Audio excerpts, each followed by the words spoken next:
The autumn wind carried dust and memories across the vast expanse of Cedar Ridge, whispering through the weathered boards of Sarah Whitmore's cabin like ghosts from better days. She stood at her kitchen window, watching the sun sink behind the distant mountains, painting the sky in shades of copper and blood. Her hands, once soft from a life of modest comfort back east, now bore the calluses and scars of 3 years working this unforgiving land alone. Sarah pressed her palm against the cold glass, her wedding ring catching the dying light. Thomas had been gone for 6 months now, buried beneath the old cottonwood tree by the creek where he'd first kissed her on their wedding day. The same creek where Harlan Cross's men had shot him down like a dog over water rights he'd legally claimed but couldn't defend with bullets. The kettle whistled on the stove, pulling her from her reverie. She moved with practiced efficiency, pouring hot water over precious tea leaves, one of the few luxuries she still allowed herself. The cabin felt especially empty tonight. Even the usual creaking of the walls seemed subdued, as if the house itself mourned alongside her. Outside, her small herd of cattle lowed softly in their pen. 20 head, down from the 50 she and Thomas had started with. Disease had taken some, wolves others. But the rest had been stolen or killed by Cross's men in their campaign to drive her off the land. Each loss cut deeper than the last, not for the monetary value, but because each animal represented a dream she and Thomas had shared. Sarah sipped her tea and opened Thomas's journal, running her fingers over his careful script. He'd been teaching himself to read better, practicing by writing about their daily life on the homestead. His last entry, dated 3 days before his death, spoke of plans to build a larger barn come spring. Spring had come and gone, and the barn remained unbuilt. A knock at the door made her freeze. Visitors after dark rarely brought good news in Cedar Ridge. Sarah set down her cup and reached for the Winchester propped against the wall. Thomas had taught her to shoot, insisted on it despite her initial protests. Now she was grateful for his foresight. "Who's there?" she called, not moving to open the door. "Mrs. Whitmore, it's Sheriff Roosevelt." The voice was tired, almost apologetic. Sarah lowered the rifle but didn't set it aside. Theodore Roosevelt had been a decent man once, before Cross's money had found its way into his pockets. She unbarred the door and opened it a crack. The sheriff stood on her porch, hat in hand, his badge catching the lamplight from inside. Behind him, she could see 2 of Cross's men holding the reins of their horses, the McKinley brothers. Wilson and William, known throughout the county for their quick tempers and quicker guns. "Evening, ma'am," Roosevelt said, not quite meeting her eyes. "I'm here on official business." At this hour, Sarah kept her voice steady, though her heart raced. What business could possibly require armed escorts after dark? Roosevelt shifted uncomfortably. "Mr. Cross has filed a formal complaint. Says you've been letting your cattle graze on his land, damaging his property. He's demanding compensation." The accusation was so absurd, Sarah almost laughed. Her cattle hadn't left her property in weeks, she'd made sure of it, knowing Cross would use any excuse to cause trouble. "That's a lie, and you know it," she said quietly. "My cattle are penned not 50 yards from where we stand. When exactly did this alleged trespass occur?"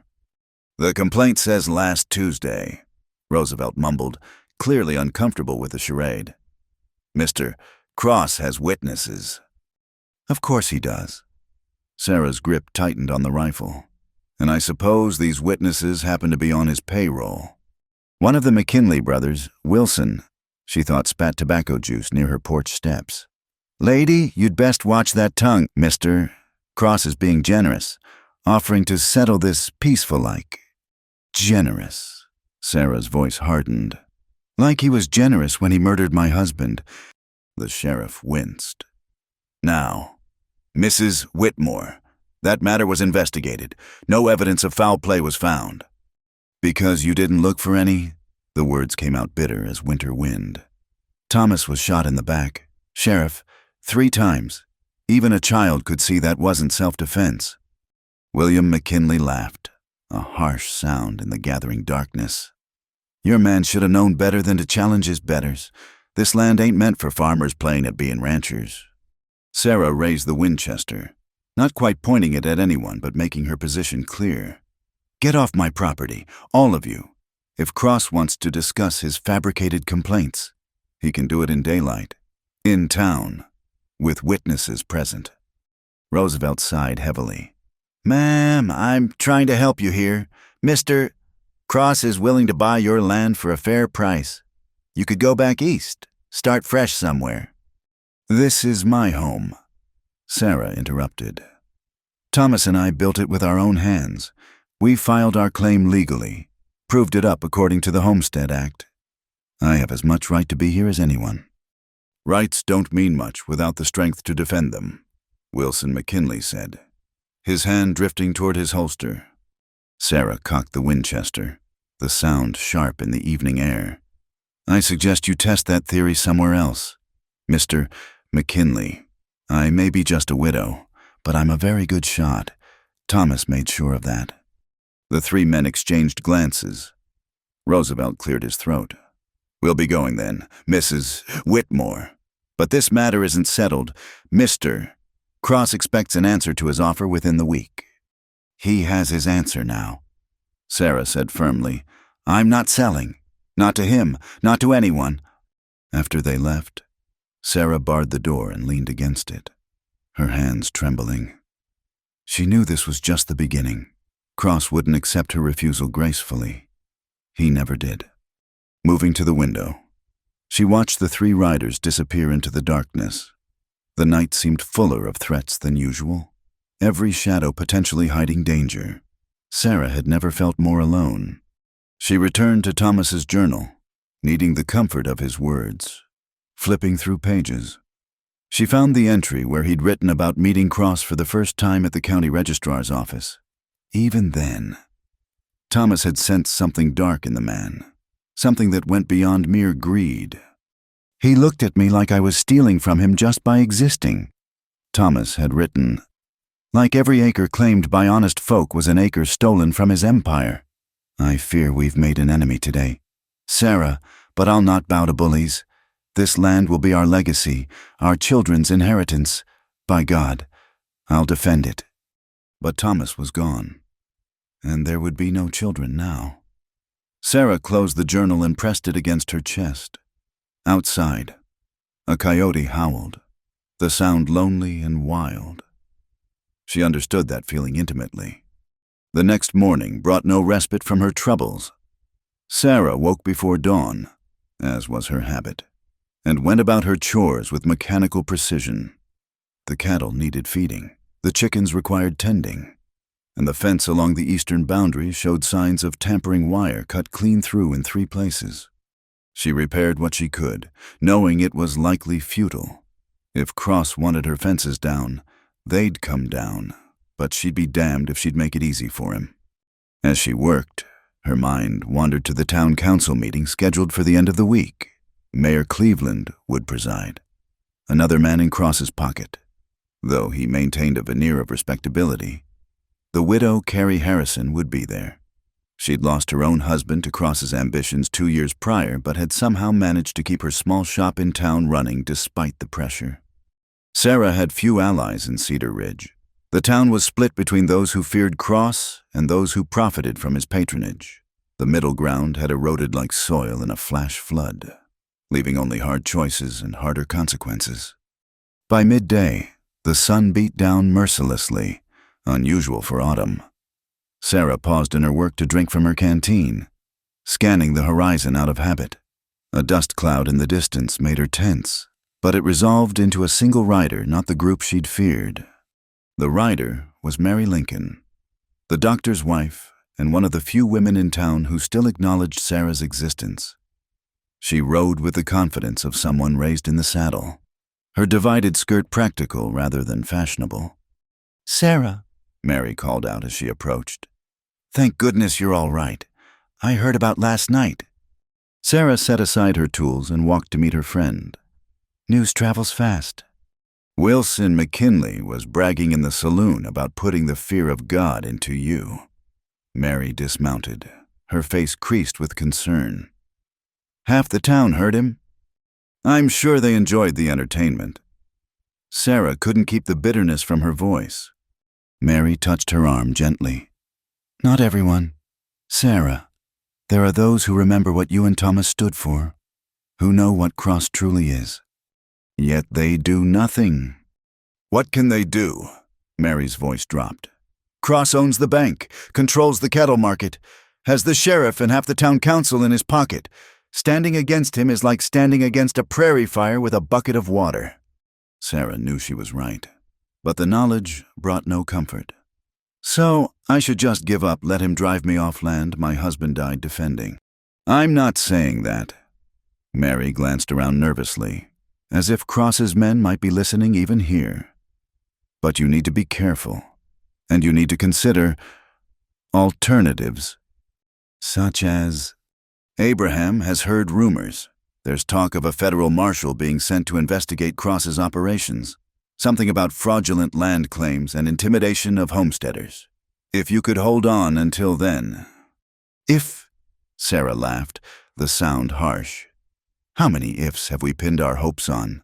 Mary, if the law would help, if decent people would stand together, if Cross would show mercy. Thomas died believing in if. Mary was quiet for a long moment. Then she reached into her saddlebag and pulled out a cloth-wrapped bundle.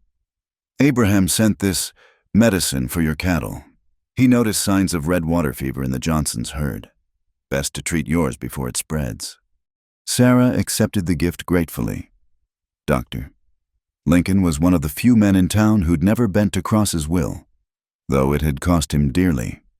Half his patients now went to the new doctor Cross had brought in from Kansas City. Thank him for me, Sarah said softly, and thank you for coming. It means more than you know. Mary remounted her horse. There's to be a church social on Sunday. You should come. You know I can't. The good Christian women of Cedar Ridge have made it clear what they think of a woman who entertains strange men in the night. Gossips and fools, Mary said firmly. Pay them no mind. But they both knew it wasn't that simple. In a frontier town, reputation was currency. And Sarah's had been spent the day they buried Thomas, a widow who refused to remarry or sell out, who insisted on working her own land like a man she was an affront to the natural order of things. After Mary left, Sarah returned to her work with renewed determination. She would not be driven off by gossip or threats. This land had been bought with Thomas's dreams and paid for with his blood. She'd die before she let Cross add it to his empire. As afternoon faded to evening, Sarah prepared her simple supper beans and cornbread, with the last of the preserved peaches from her garden. She ate mechanically, planning tomorrow's tasks. The roof needed patching before the winter rains.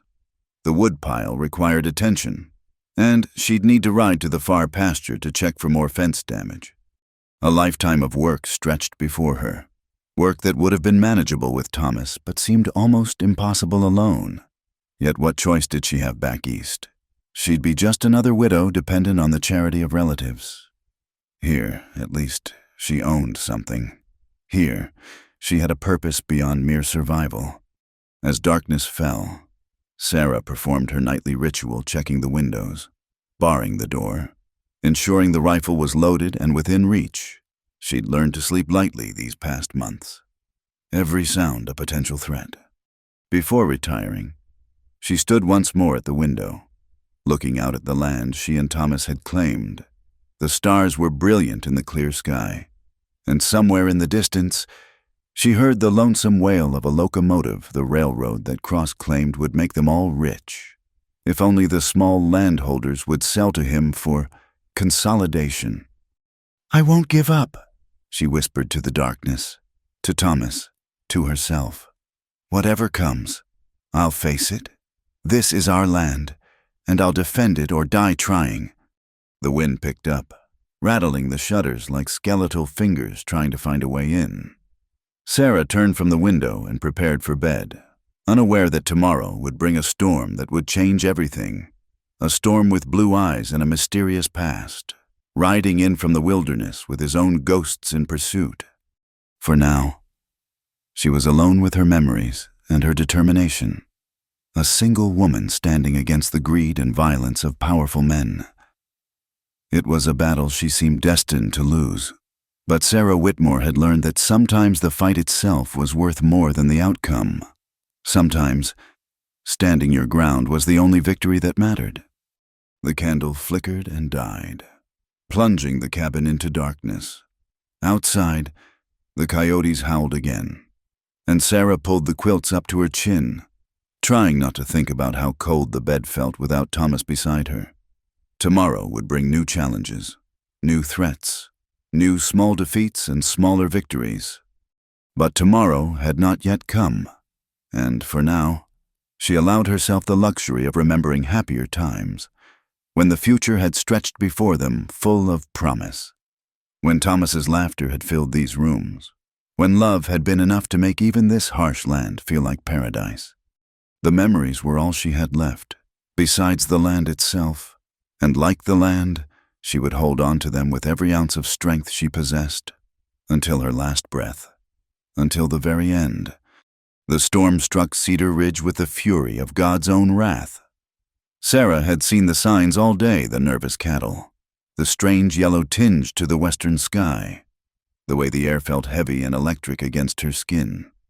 She'd rushed to secure everything she could, driving the cattle into the barn, battening down loose boards, and filling every container she owned with water. Now, as midnight approached, the wind howled like a living thing, tearing at the cabin's walls with invisible claws.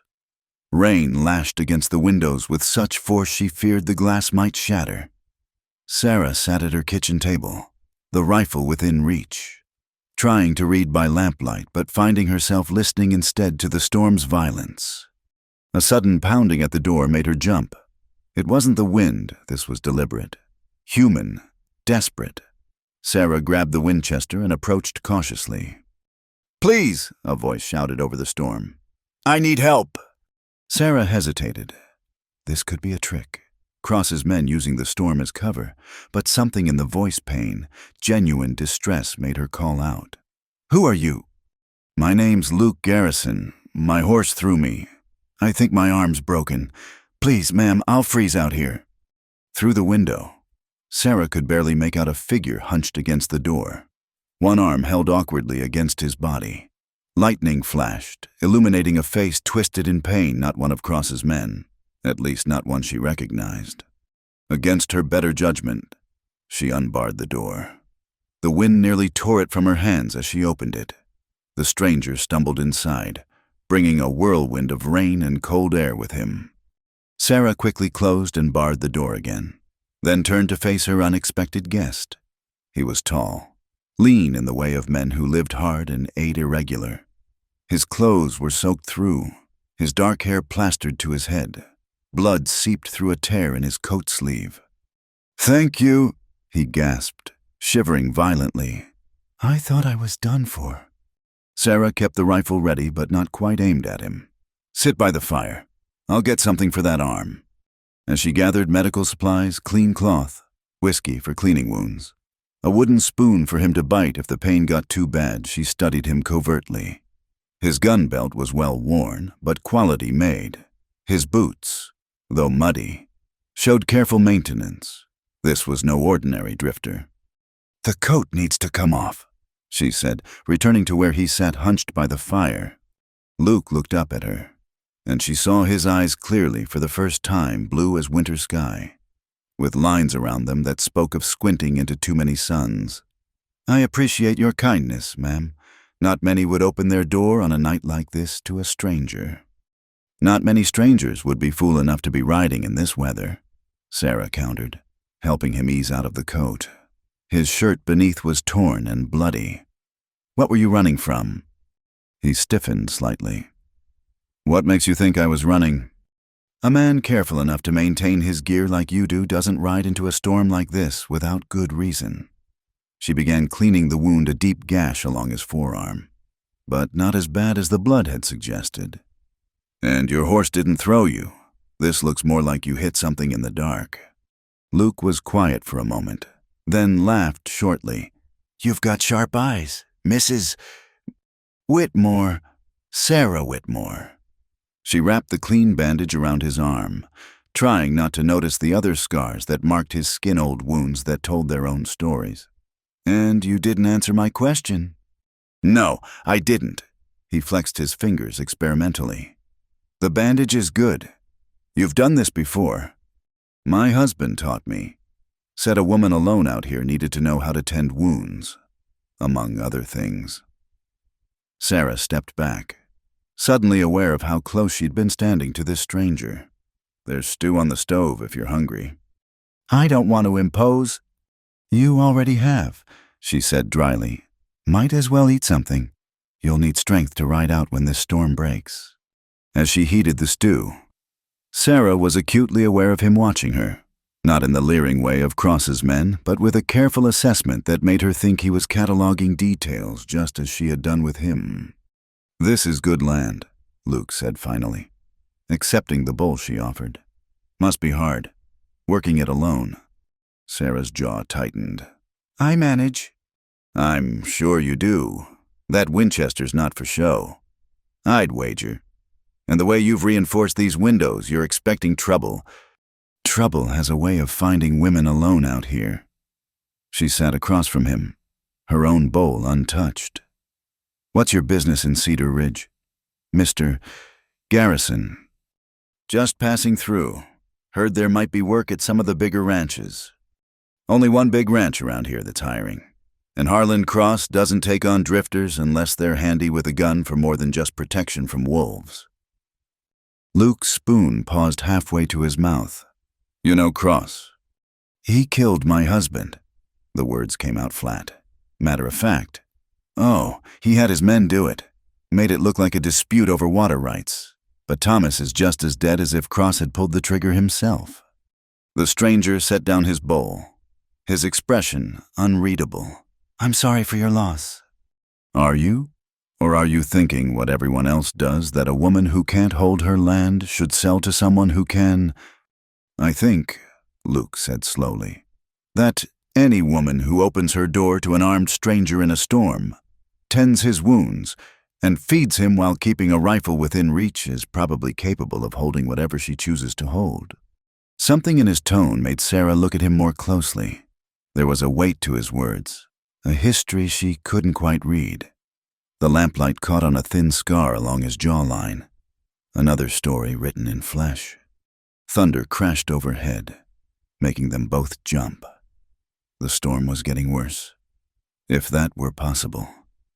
The whole cabin shook with each gust of wind.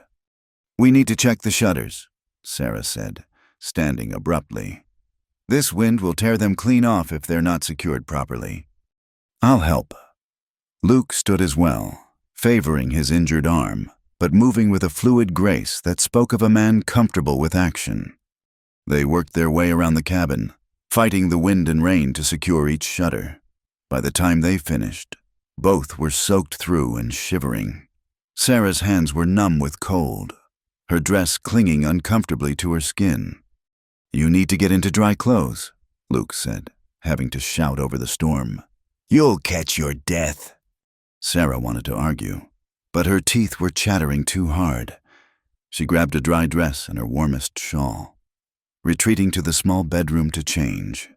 As she peeled off the wet fabric, she could hear Luke moving around in the main room, adding wood to the fire. When she emerged, he had hung his wet shirt by the hearth and was standing with his back to the flames, trying to dry his trousers. The firelight played across the muscles of his back, highlighting more scars, some old and faded, others newer. This was a man who had lived through violence and survived, though not unmarked. "Your turn," she said, trying not to stare. "There's a blanket in that chest you can wrap up in while your clothes dry." Luke hesitated, then nodded. While he changed, Sarah busied herself making coffee, needing something to do with her hands. The domesticity of the moment, two people taking shelter from a storm. Sharing warmth and sustenance made her chest ache with memories of similar nights with Thomas. When Luke returned, wrapped in the blanket like some ancient Roman senator, she had to suppress a smile. He looked younger without the weight of wet clothes and leather, more vulnerable, Coffee, she offered. Please. He accepted the cup gratefully, wrapping his hands around it for warmth. This is fine workmanship, he said, examining the cup. Eastern made. My mother's part of my dowry when Thomas and I married. Sarah traced the delicate pattern with one finger. Seems foolish, bringing China to a place like this. Not foolish, hopeful. It takes hope to bring beautiful things to a hard place. They sat in companionable silence for a while, listening to the storm rage outside. The fire crackled and popped, creating a small circle of warmth and light against the darkness. You're not really looking for work at Cross's ranch, Sarah said finally. Luke's eyes met hers over the rim of his cup. What makes you say that? You knew who he was before I said his full name. And men who drift looking for ranch work don't usually ride alone in storms with broken arms and the kind of scars you carry. You're very observant. Mrs. Whitmore. Sarah, she corrected. And you're deflecting again. Luke set down his cup and leaned back in his chair. All right, Sarah, you're right. I'm not looking for work. I'm looking for information. About Cross. Among other things, there are interested parties who want to know just how far his influence extends, whether certain rumors about his business practices are true. Interested parties, Sarah repeated. Federal marshals, railroad investigators, or just other vultures looking to pick at the corpse once he falls. Does it matter, as long as he falls? Yes, she said fiercely. It matters, because when men like Cross fall, they tend to take everyone around them down too. The little people, the ones just trying to survive, we're the ones who pay the price for other men's ambitions. Luke studied her for a long moment. You're not what I expected to find out here. What did you expect? A weeping widow ready to sell for pennies on the dollar? A helpless woman grateful for any man's protection? I expected, he said quietly. Someone broken by loss. Instead, I find someone forged by it. There's a difference. The words hung between them, heavy with meaning. Sarah felt exposed, as if he'd seen through all her carefully constructed walls to the pain beneath. She stood abruptly, needing distance. It's late. You can bed down here by the fire. The storm should break by morning. Sarah. He stood as well, the blanket shifting around his shoulders. I didn't mean to. It's fine, she cut him off, not trusting herself to say more. There are extra blankets in the chest. Good night, Mr. Garrison. But neither of them moved. The space between them seemed charged with the same electricity that filled the storm outside. Sarah was acutely aware of her isolation, of how long it had been since she'd felt anything beyond grief and anger. This stranger with his mysterious purpose and kind eyes was dangerous in ways that had nothing to do with the gun he carried. I should tell you, Luke said softly, that Cross has men looking for me. If they track me here. They won't, Sarah interrupted. Not in this storm. And if they come tomorrow, well, it won't be the first time Cross's men have darkened my door. You're a remarkable woman, Sarah Whitmore. I'm a survivor. Mr. Garrison, there's nothing remarkable about doing what you must to get through each day. Lightning flashed, illuminating the room in stark white light. In that moment, Sarah saw something in Luke's expression, a recognition, perhaps, of a kindred spirit. He too was a survivor, marked by whatever battles he'd fought and lost or won. The thunder that followed shook the cabin so hard that Sarah stumbled.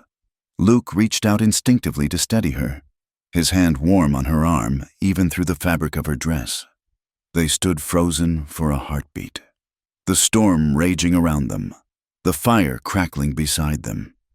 Sarah, he said, her name a question and a plea. She knew she should step back, should maintain the careful distance that had protected her these past months. But the loneliness was a physical ache, and his touch was gentle.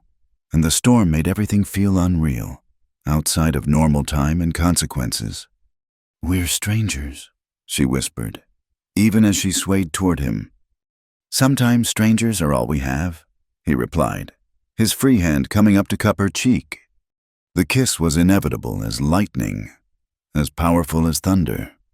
Sarah's hands fisted in the blanket around his shoulders, pulling him closer. He tasted of coffee and something wilder, like the storm itself had taken human form. When they broke apart, both breathing hard. Sarah's cheeks were flushed with more than the fire's warmth. "This is madness," she said, but made no move to step away. "The whole world's mad," Luke murmured, his forehead resting against hers. "Maybe that makes this the sanest thing either of us has done in a long while." The storm chose that moment to intensify, wind screaming like all the devils of hell were loose. The cabin groaned under the assault, and somewhere outside, Sarah heard the crash of something breaking a fence post, perhaps, or one of the smaller outbuildings. "Nothing we can do about it now," Luke said, reading her concern. "Whatever damage is done, it'll keep till morning." He was right, but Sarah felt the loss keenly. Every broken board, every scattered tool was one more thing she'd have to fix alone, one more reminder of how precarious her position was. "Hey," Luke said softly, tilting her chin up. "Don't go there. Not tonight. Tonight, you're not alone." The simple kindness in his voice nearly undid her. Sarah had been strong for so long, had carried her grief and fear like armor. But armor was heavy, and she was so very tired. "I don't even know who you really are," she said, a last defense against what she wanted. "I'm a man who's made mistakes," Luke answered honestly, "who's trying to set some things right before it's too late. A man who's been riding alone for too long and forgot what it felt like to be offered shelter from a storm. It wasn't enough, wasn't nearly enough information. But with the storm raging and the fire dying and the vast emptiness of the prairie pressing in from all sides, it was what she needed to hear. Later, as the worst of the storm began to pass, they lay entwined on the makeshift bed of blankets before the hearth. Luke's arms around her were the first comfort she'd allowed herself since Thomas's death. She knew come morning she would likely regret this, would rebuild her walls and send this stranger on his way. But for now, for these few stolen hours, she let herself feel something other than grief and determination. "Tell me about him," Luke said quietly. "Your husband." Sarah tensed, then slowly relaxed. Thomas he was a dreamer. Saw this land and imagined fields of wheat, herds of cattle, children playing by the creek. He could make you see it too, when he talked about it. Made it all seem possible, even easy. He sounds like a good man. He was too good. Maybe. He believed in justice, in the law, in the basic decency of his fellow man. Even when Cross started pressuring us, Thomas thought reason would prevail. Said we had the legal right to the water, to the land. As if legal right meant anything out here. Luke's arms tightened around her. "It should mean something. In some places, it does." "Are you one of those interested parties trying to make it mean something here?" He was quiet for so long she thought he wouldn't answer. "Then, I was a lawman once. Back in Kansas, wore a badge, upheld justice, believed in all of it just like your Thomas. Then I learned that sometimes the law serves those who can afford to buy it, not those who need its protection." "So you quit?" "So I found other ways to seek justice. Ways that don't always align with what's legal, but sometimes align better with what's right." Sarah turned in his arms to study his face in the dying firelight. "Is that what brought you here, some private crusade against Cross?" "Partly, there are debts owed, scores to settle, but mostly—" He tucked a strand of hair behind her ear with surprising gentleness. "Mostly, I'm tired of riding alone, fighting other people's battles, having no stakes of my own in the game. A man can only drift so long before he forgets why he's drifting at all." She understood that bone-deep weariness, that sense of going through motions that had lost their meaning. "So what happens tomorrow, when the storm clears and you ride on to settle your scores?" "I don't know," Luke admitted. "For the first time in a long while, I genuinely don't know what comes next." They fell asleep like that, two lost souls taking shelter from more than just the storm. Outside, the wind began to die. The rain softened from assault to whisper, and the prairie slowly returned to its vast silence. But morning was still hours away, and for now, in this small circle of warmth and unexpected connection, two strangers had found something worth more than shelter. They had found a moment of peace in a world that offered precious little of it. Sarah woke to silence and emptiness. The storm had passed, leaving behind a world washed clean and somehow more brutal for its clarity. The space beside her held only the lingering warmth of another body, already cooling in the morning air. On the table, held down by her mother's china cup, was a piece of paper torn from what looked like a small journal. Her hands trembled slightly as she read the careful script. "Sarah had to leave before dawn. Cross's men will be looking once the road's clear. Thank you for the shelter and for reminding me what kindness feels like. If there's a second chance for men like me, I'll ride back. Until then, know that you gave a lost soul something to believe in again. L.E." She crumpled the note in her fist, then smoothed it out again, torn between anger at his departure and an unexpected ache at the promise implied in his words. If there's a second chance, what did that even mean? Men who rode away in the pre-dawn darkness didn't typically return, no matter what pretty words they left behind. Sarah dressed mechanically, trying not to think about the night before. There was work to be done, storm damage to assess, a life to continue living. She had survived alone before Luke Garrison appeared at her door. She would survive now that he was gone. The damage outside was worse than she'd feared. Half the chicken coop had collapsed, though miraculously the birds had survived. Huddled in the remaining corner, fence posts lay scattered like broken teeth, and the small tool shed had lost most of its roof. It would take days to repair everything, days she didn't have with Cross breathing down her neck. As she stood surveying the destruction, the sound of approaching horses made her tense. She retreated to the cabin, Winchester in hand, watching through the window as 3 riders approached. Her heart sank as she recognized Sheriff Roosevelt again, this time accompanied by Cross himself and his foreman, a brutal man named Samuel Colt. Sarah met them on the porch, rifle prominently displayed. "Gentlemen, come to assess storm damage." "How neighborly of you." Harland Cross smiled, the expression never reaching his cold gray eyes. He was a handsome man in the way a snake could be called beautiful, all smooth surfaces hiding poison beneath. His clothes spoke of wealth, from the fine cut of his coat to the silver on his saddle. "Mrs. Whitmore." Cross tipped his hat mockingly.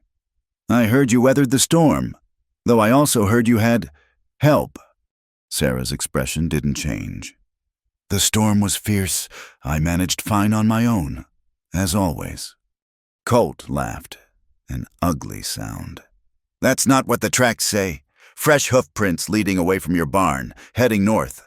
Looks like someone left in a hurry this morning." "Perhaps you're mistaken," Sarah said coolly. The storm likely washed in all manner of debris and marks. Cross dismounted, a liberty she hadn't given him permission for. He walked closer, and Sarah raised the rifle slightly. He stopped, but his smile widened. Now, Mrs. Whitmore. No need for hostility. I'm here with a generous offer. The storm has clearly damaged your property. You're a woman alone, struggling to maintain what your husband, God rest his soul, built. I'm prepared to offer you twice what the land is worth. Cash money. You could go anywhere. Start fresh. My answer hasn't changed. Mr. Cross, this land isn't for sale. Cross's friendly mask slipped slightly. You're being foolish. How long do you think you can maintain this pretense? Your fences are down. Your building's damaged. Winter's coming. And the railroad, well, when the railroad comes through, land values will shift dramatically. Those who aren't positioned properly will find themselves squeezed out. Is that a threat? It's reality. Cross said smoothly. Ask Mrs. Harrison in town? Oh, wait, you can't. She finally saw sense and sold her husband's share of the general store to my associates. Amazing how cooperative people become when their credit dries up and their suppliers suddenly can't fulfill orders. Sarah felt a chill that had nothing to do with the morning air. Carrie Harrison had held out for 2 years after her husband's death, one of the few in town who'd refused to buckle. If she'd been forced to sell, I'll take my chances, Sarah said, though the words felt hollow. Sheriff Roosevelt cleared his throat. Mrs. Whitmore, there's also the matter of harboring possible fugitives. If you had a visitor last night— I had no visitors, Sarah interrupted. As I said, I weathered the storm alone. Colt spat tobacco juice near her porch steps, the same insulting gesture Wilson McKinley had made days before. Woman alone, scared of the storm, might open her door to anyone, might not be too particular about the company she keeps. Then again, from what I hear, the widow Whitmore ain't too particular anyway. The insinuation in his tone made Sarah's cheeks burn, but she kept her voice steady. Get off my property, all of you, now. Cross remounted his horse with infuriating calm. Think about my offer, Mrs. Whitmore, and do be careful about the company you keep.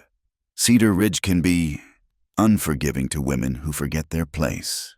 After they left, Sarah sank onto the porch steps, rifle across her knees.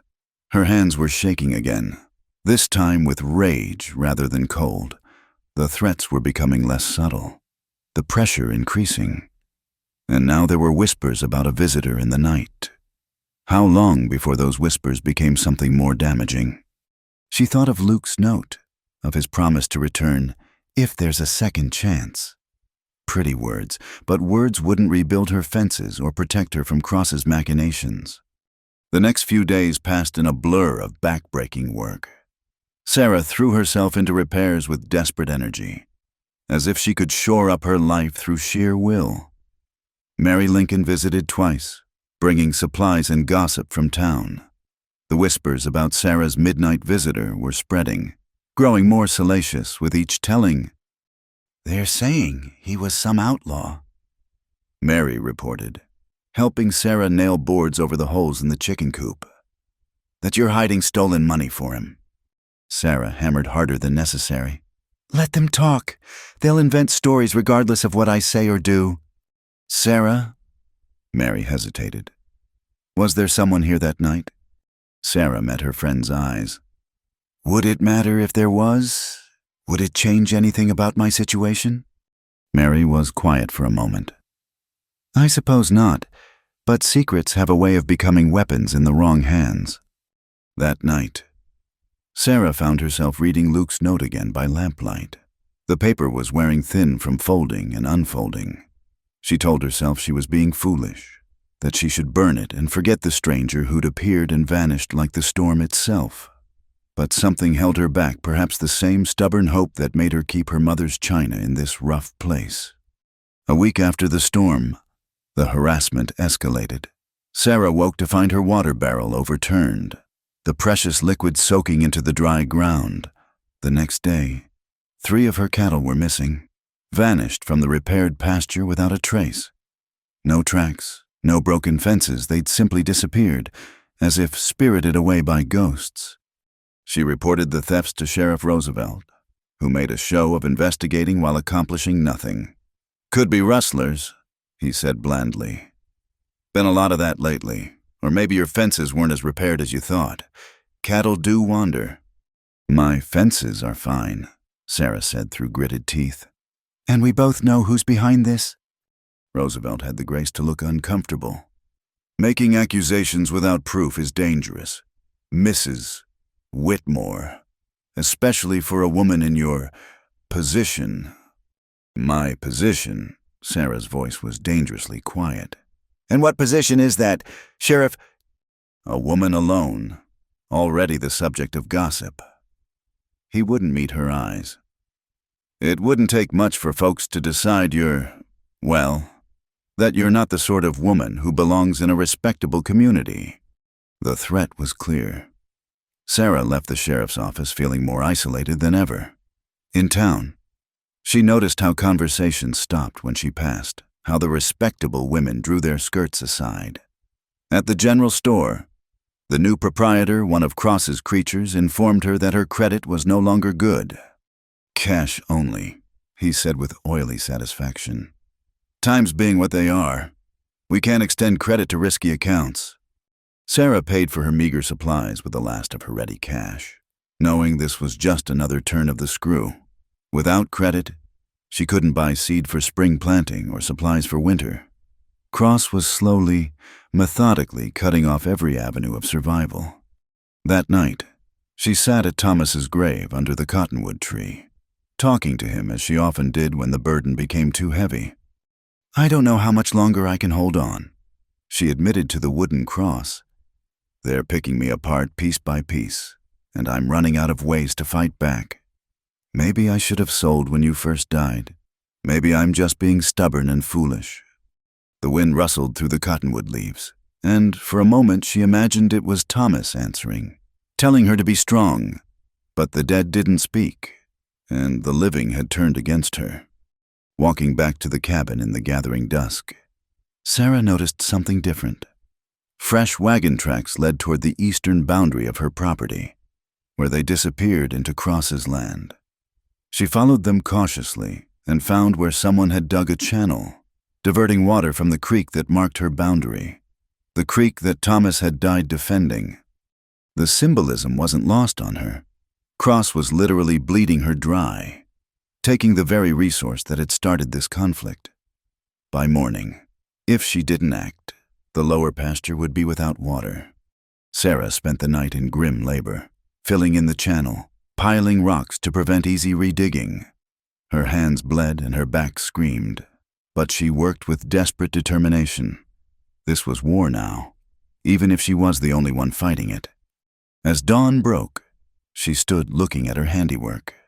The creek ran true again, but for how long she couldn't guard every foot of her property, couldn't prevent every act of sabotage. Cross had men and money and time. All she had was stubbornness and a piece of land that seemed to shrink daily under the pressure. Returning to the cabin, exhausted and filthy, Sarah found a package on her porch. Her heart leapt irrationally had Luke returned, but the package bore no identification, just brown paper tied with string. Inside was a book of poetry, Whitman's Leaves of Grass, and pressed between its pages, a wild prairie rose. A note in now familiar handwriting read simply, "For the woman who shelters storms, the ghost rider remembers." Sarah clutched the book to her chest, tears threatening for the first time in months. She'd heard the whispers in town about a ghost rider who'd been seen helping the widow Johnson repair her barn roof in the dead of night, who'd left supplies on the doorstep of the Holloway family when their children were sick. Some said he was an angel, others a demon. But Sarah knew better. He was just a man keeping a promise in the only way he could. That afternoon, Mary Lincoln brought more disturbing news. Cross has called a town meeting for next week. Word is he's going to propose a community initiative to buy out landholders who can't maintain their properties, for the good of Cedar Ridge's future, he says. "Let me guess," Sarah said bitterly. "He gets to decide who can't maintain their properties. The mayor's backing him. So are most of the council. Sarah, I think you should prepare for the worst." After Mary left, Sarah sat with the poetry book, reading passages at random. The beauty of the words seemed at odds with the ugliness of her situation, but maybe that was the point. Beauty persisted despite hardship. Hope survived even in the darkest places. That night, she thought she heard hoofbeats in the distance, but when she looked out, the prairie was empty under the stars. Ghost rider indeed. She wondered if Luke was out there somewhere, playing his mysterious game against Cross, leaving gifts like a fairy tale spirit. But fairy tales were for children, and Sarah was learning that in the real world. Even ghosts couldn't save you from men with money and power and cruel intentions. The poetry was beautiful. The rose was touching. But neither would keep her warm come winter or put food on her table. Still, She pressed the rose carefully back between the pages and placed the book on her small shelf next to Thomas's journal. If she was going to lose everything, at least she'd have proof that once. Briefly, someone had thought her worth remembering. The next morning brought another dead chicken, its neck wrung and body left displayed on her porch like a warning. The message was clear. Cross was done playing games. The town meeting would be her last chance to capitulate gracefully. After that, Sarah buried the chicken and cleaned the blood from her porch. Then she loaded Thomas's rifle and her father's old pistol, counting her ammunition. If Cross wanted a war, she'd give him one. She might lose, probably would lose, but she'd make the victory cost him something. In town that afternoon, whispers followed her like smoke. The widow Whitmore had finally snapped. They said living alone had driven her mad. She was seeing ghost riders, talking to her dead husband, preparing for some imagined battle. Let them talk, Sarah thought. Soon enough, they'd see that the only madness was in thinking a woman would simply roll over and die because powerful men wished it. The storm had brought Luke Garrison into her life and taken him away just as quickly. But storms did more than destroy. They also cleared the air, revealed hidden strengths, and sometimes, just sometimes, they brought change. Sarah didn't know if her ghost rider would return, if there really would be a second chance for either of them.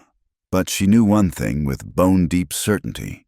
She would still be standing when he did, one way or another. Cross hadn't broken her yet, and she'd be damned if she'd make it easy for him. The poetry book sat on her table as she cleaned her weapons and prepared for what was coming. I celebrate myself and sing myself. Whitman had written.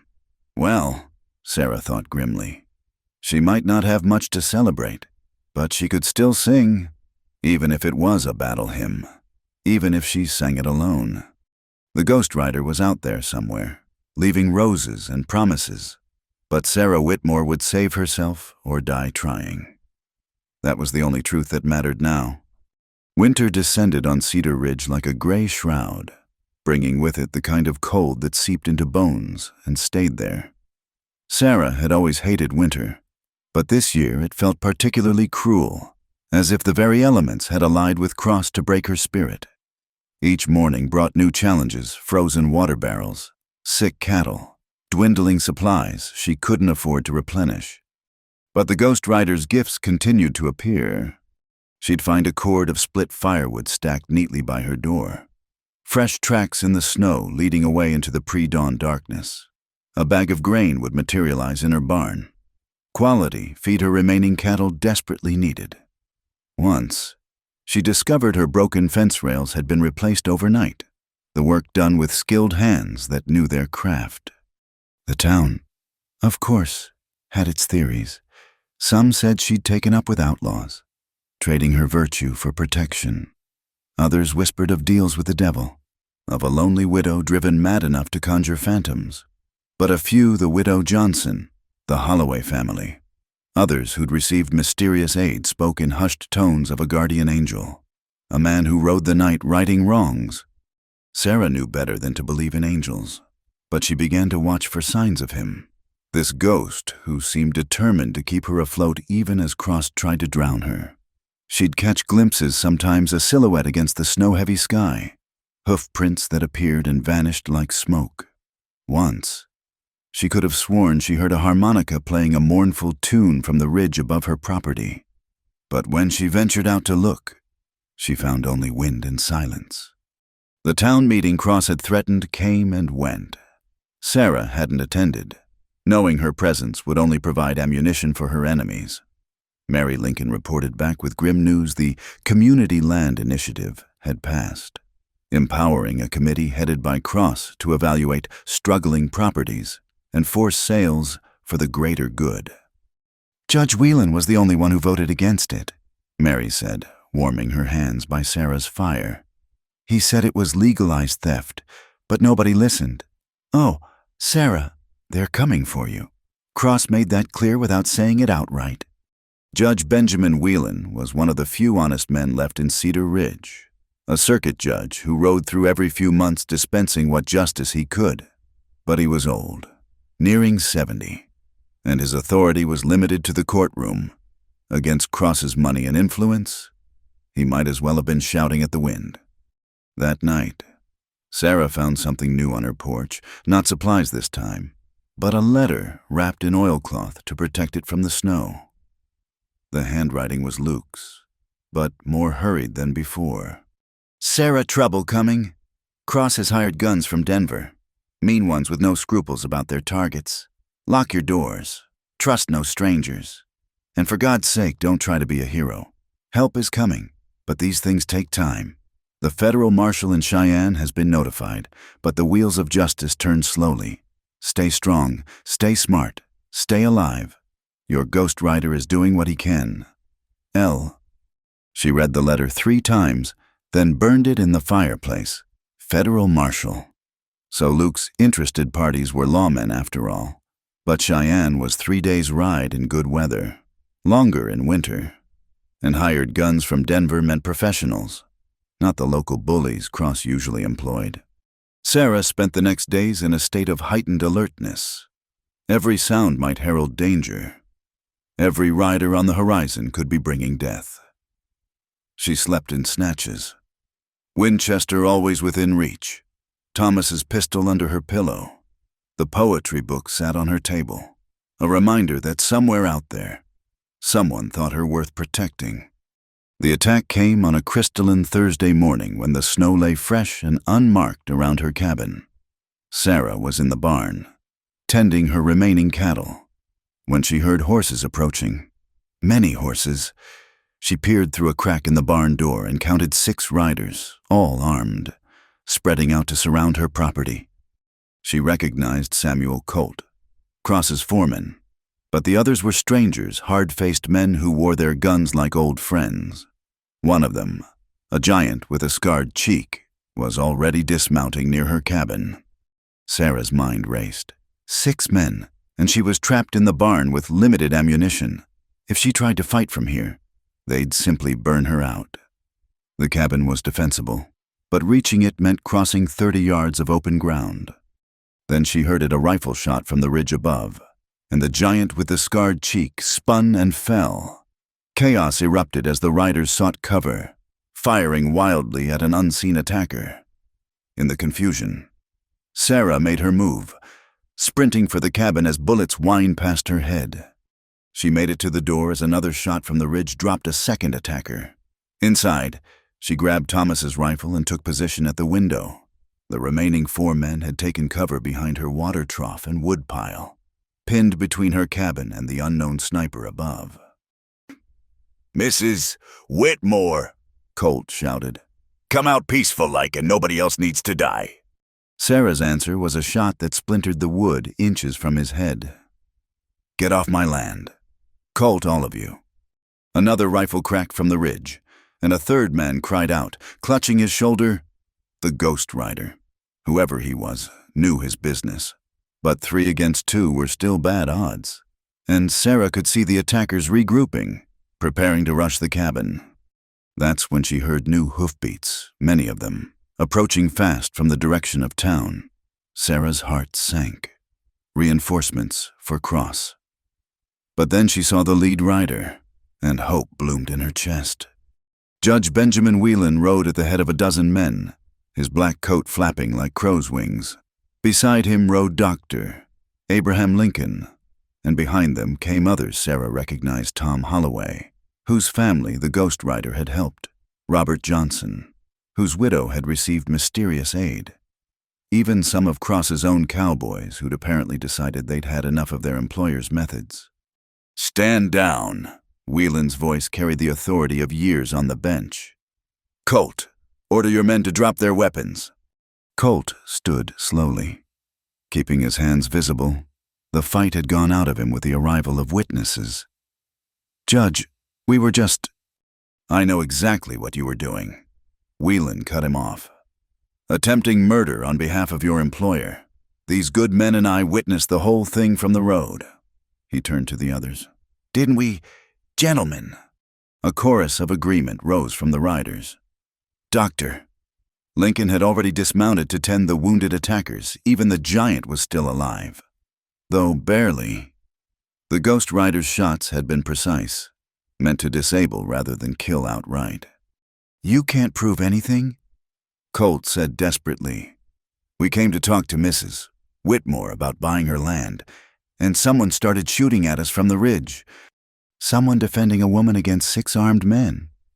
Whelan said dryly. I think any jury would find that justifiable. Speaking of which, he raised his voice. You on the ridge, the danger has passed. Come down and be recognized. For a long moment, nothing happened. Then a figure appeared at the tree line, rifle in hand, moving with the careful grace of a man who'd learned caution the hard way, even at a distance. Sarah knew that walk, that set of shoulders. Her Ghost Rider was coming home. Luke Garrison descended the slope with deliberate slowness, giving no one reason to make sudden moves. As he drew closer, Sarah could see changes in him. His beard was fuller, his clothes showing hardware, a new scar across the back of his gun hand. But his eyes were the same, blue and steady, and finding hers across the chaos of the morning. Luke Garrison, Judge Whelan said with satisfaction. Also known as Special Deputy U.S., Marshal Garrison, working under sealed orders from the federal court in Cheyenne. Gentlemen, I believe you've been interfering with a federal investigation. The revelation sent ripples through both groups. Colt's face went pale beneath his weathered tan. A federal marshal meant this went beyond local law, beyond Cross's ability to buy or intimidate his way out. That's impossible, Colt stammered. Garrison's wanted in Kansas for a crime he didn't commit, as has been proven in federal court. Whelan interrupted. He's been working undercover to document Mr. Cross's land theft schemes, intimidation of homesteaders, and possible murder of Thomas Whitmore, among others. I've been in communication with Cheyenne throughout his investigation. Luke had reached the group now. He kept his rifle ready, but not threatening. Colt, I'd suggest you and what's left of your men head back to Cross's ranch. Tell him his game is over. Federal warrants will be served within the week. You can't prove nothing, Colt said, but his voice lacked conviction. I've got 6 months of documentation, Luke said calmly. Witnessed intimidation, forged land claims, fraudulent water rights, and a very interesting set of ledgers your boss thought he'd hidden well enough. Did you know he kept records of every bribe, every threat, every accident he arranged, apparently? He wanted to make sure none of his associates could betray him without implicating themselves. Very thorough, very stupid. Sarah stepped onto her porch, rifle still in hand. The morning sun caught in her hair, and Luke thought she'd never looked more beautiful, fierce and unbowed despite everything Cross had thrown at her. You heard the marshal? She said quietly. Get off my land. The fight went out of Colt completely. He helped his wounded men onto their horses, the worst injured draped over saddles. As they prepared to leave, he looked back at Sarah with something almost like respect. You're tougher than we figured, Mrs. Whitmore. Cross underestimated you. He underestimated all of us, Sarah replied. Now go, before I forget my Christian charity. After the defeated attackers left, the group gathered in Sarah's cabin. She made coffee with hands that barely trembled, listening as Judge Whelan explained what had been happening beyond her isolated struggle. Luke came to me 6 months ago with evidence of Cross's operations extending beyond Cedar Ridge. The judge said, land theft, intimidation, possible murder. It was enough to interest federal authorities. But we needed more proof, more documentation. Luke volunteered to go undercover, despite the danger. The Kansas warrant was actually helpful, Luke added, accepting a cup of coffee from Sarah with a look that said far more than his words. Gave me credibility with the kind of men Cross hired. Let me get close to his operation. But you've been helping people, Tom Holloway said. My family would have starved without those supplies you left. Luke shrugged. Couldn't stand by and watch folks suffer. Besides, Every person Cross pushed too far was potential testimony against him. Keeping you all afloat served both purposes. "Why didn't you tell me?" Sarah asked quietly. And everyone in the room recognized this was really a private conversation happening in public. "That night, during the storm, why didn't you say who you really were?" Luke met her eyes directly. "Because I wasn't sure I could trust anyone yet. Because Cross had spies everywhere. Because—" He paused, seeming to struggle for words. "Because what happened between us that night had nothing to do with badges or investigations. It was just two people finding each other in a storm. I didn't want to taint that with lies or half-truths." "Doctor," Lincoln cleared his throat. "Well, what matters now is stopping Cross before he can do more damage. What's our next move?" "Judge," Whelan smiled grimly. "Federal marshals from Cheyenne should arrive within days. In the meantime, I'm appointing these men here as special deputies to maintain order. Cross won't go quietly. He has too much to lose. We need to be ready." The meeting broke up with plans to gather more men, to watch Cross's ranch for signs of flight or fight. But Luke lingered as the others left, and Sarah found herself alone with him for the first time since that storm-filled night. "You came back," she said unnecessarily. "I said I would, if there was a second chance." He stood awkwardly. This man, who'd faced down 6 armed killers without flinching, now uncertain in her kitchen. "Is there, Sarah, after everything, the lies, the leaving, the secrets, is there a chance?" Sarah looked at him for a long moment. He'd saved her life. But more than that, he'd helped save her neighbors, her community. He'd been the ghost rider leaving gifts in the night, the unseen protector watching over those Cross would destroy. He was a complicated man with a violent past, but he was trying to build something better. "You left me poetry," she said finally, "and a rose." "You seemed like a woman who could use both." "I thought I was going mad, seeing phantoms, imagining protectors who didn't exist." Luke stepped closer, close enough that she could see the exhaustion in his eyes, the toll these months of deception had taken. "I exist, Sarah. I'm real, and I'm here, and I'm asking for that second chance." Sarah thought of Thomas, of the dreams they'd shared that had died with him by the creek. She thought of the long, lonely months fighting a battle she couldn't win alone. She thought of a night of storm and passion that had reminded her she was still alive, still capable of feeling. "I won't be any man's sometime woman," she said firmly. "If you're staying, you're staying. If you're going, go now before—" He kissed her, cutting off her words. It was answer enough. When they broke apart, Sarah was breathless but not finished. "There's still Cross to deal with. This isn't over." "No," Luke agreed. "But you're not facing him alone anymore. None of you are." Outside, snow began to fall again, soft and silent. But inside Sarah's cabin, for the first time in months, there was warmth that had nothing to do with the fire in the hearth. The ghost rider had kept his promise. The second chance had come. Now they just had to survive long enough to take it. That evening, as Luke helped Sarah with her chores, no longer hiding, no longer just a phantom in the night, she asked him about the months he'd spent investigating Cross. "The hardest part was watching you struggle," he admitted, pitching hay to the grateful cattle. "Every time I saw Cross's men near your property, every time I heard about new harassment, I wanted to step in openly.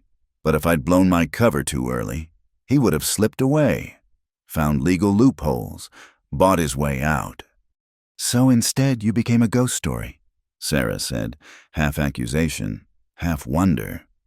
"Better than letting you think you were completely alone." He paused in his work.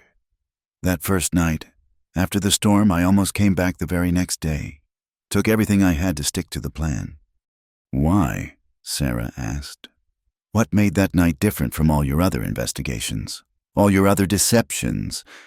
Luke set down the pitchfork and turned to face her fully. "Because you didn't need me. Not really. You opened your door out of compassion, not desperation. You tended my wounds because it was right, not because you wanted something. And when the storm brought us together, you gave yourself freely, not as payment or manipulation or loneliness, but as a gift. Do you know how rare that is in my world?" Sarah felt heat rise in her cheeks despite the cold. "Your world, the world of badges and bullets and justice at gunpoint. That's not the world I want anymore," Luke said quietly. "I've been drifting for years, telling myself I was serving justice, but really I was just running from my own failures. That night in your cabin, I realized I was tired of running, tired of being alone, tired of fighting other people's battles without having anything of my own to fight for. And now," he gestured around them at the barn, the cabin, the land stretching white and pristine under its blanket of snow. "Now I've found something worth fighting for. Question is, will you have me, not just for the battle against Cross, but after, when I'm just another broken-down former lawman trying to learn how to be a farmer?" Sarah studied him in the fading light. He looked older than he had that night in the storm, worn by months of dangerous deception. But there was something in his eyes that hadn't been there before: hope, perhaps, or the beginnings of peace. "Can you milk a cow?" she asked. He blinked at the unexpected question. Yes." "Can you mend fence in July heat and break ice in January cold?" "Yes." "Can you stand being the husband of a woman the town gossips about, who refused to know her place, who fought when she should have surrendered?" "Sarah."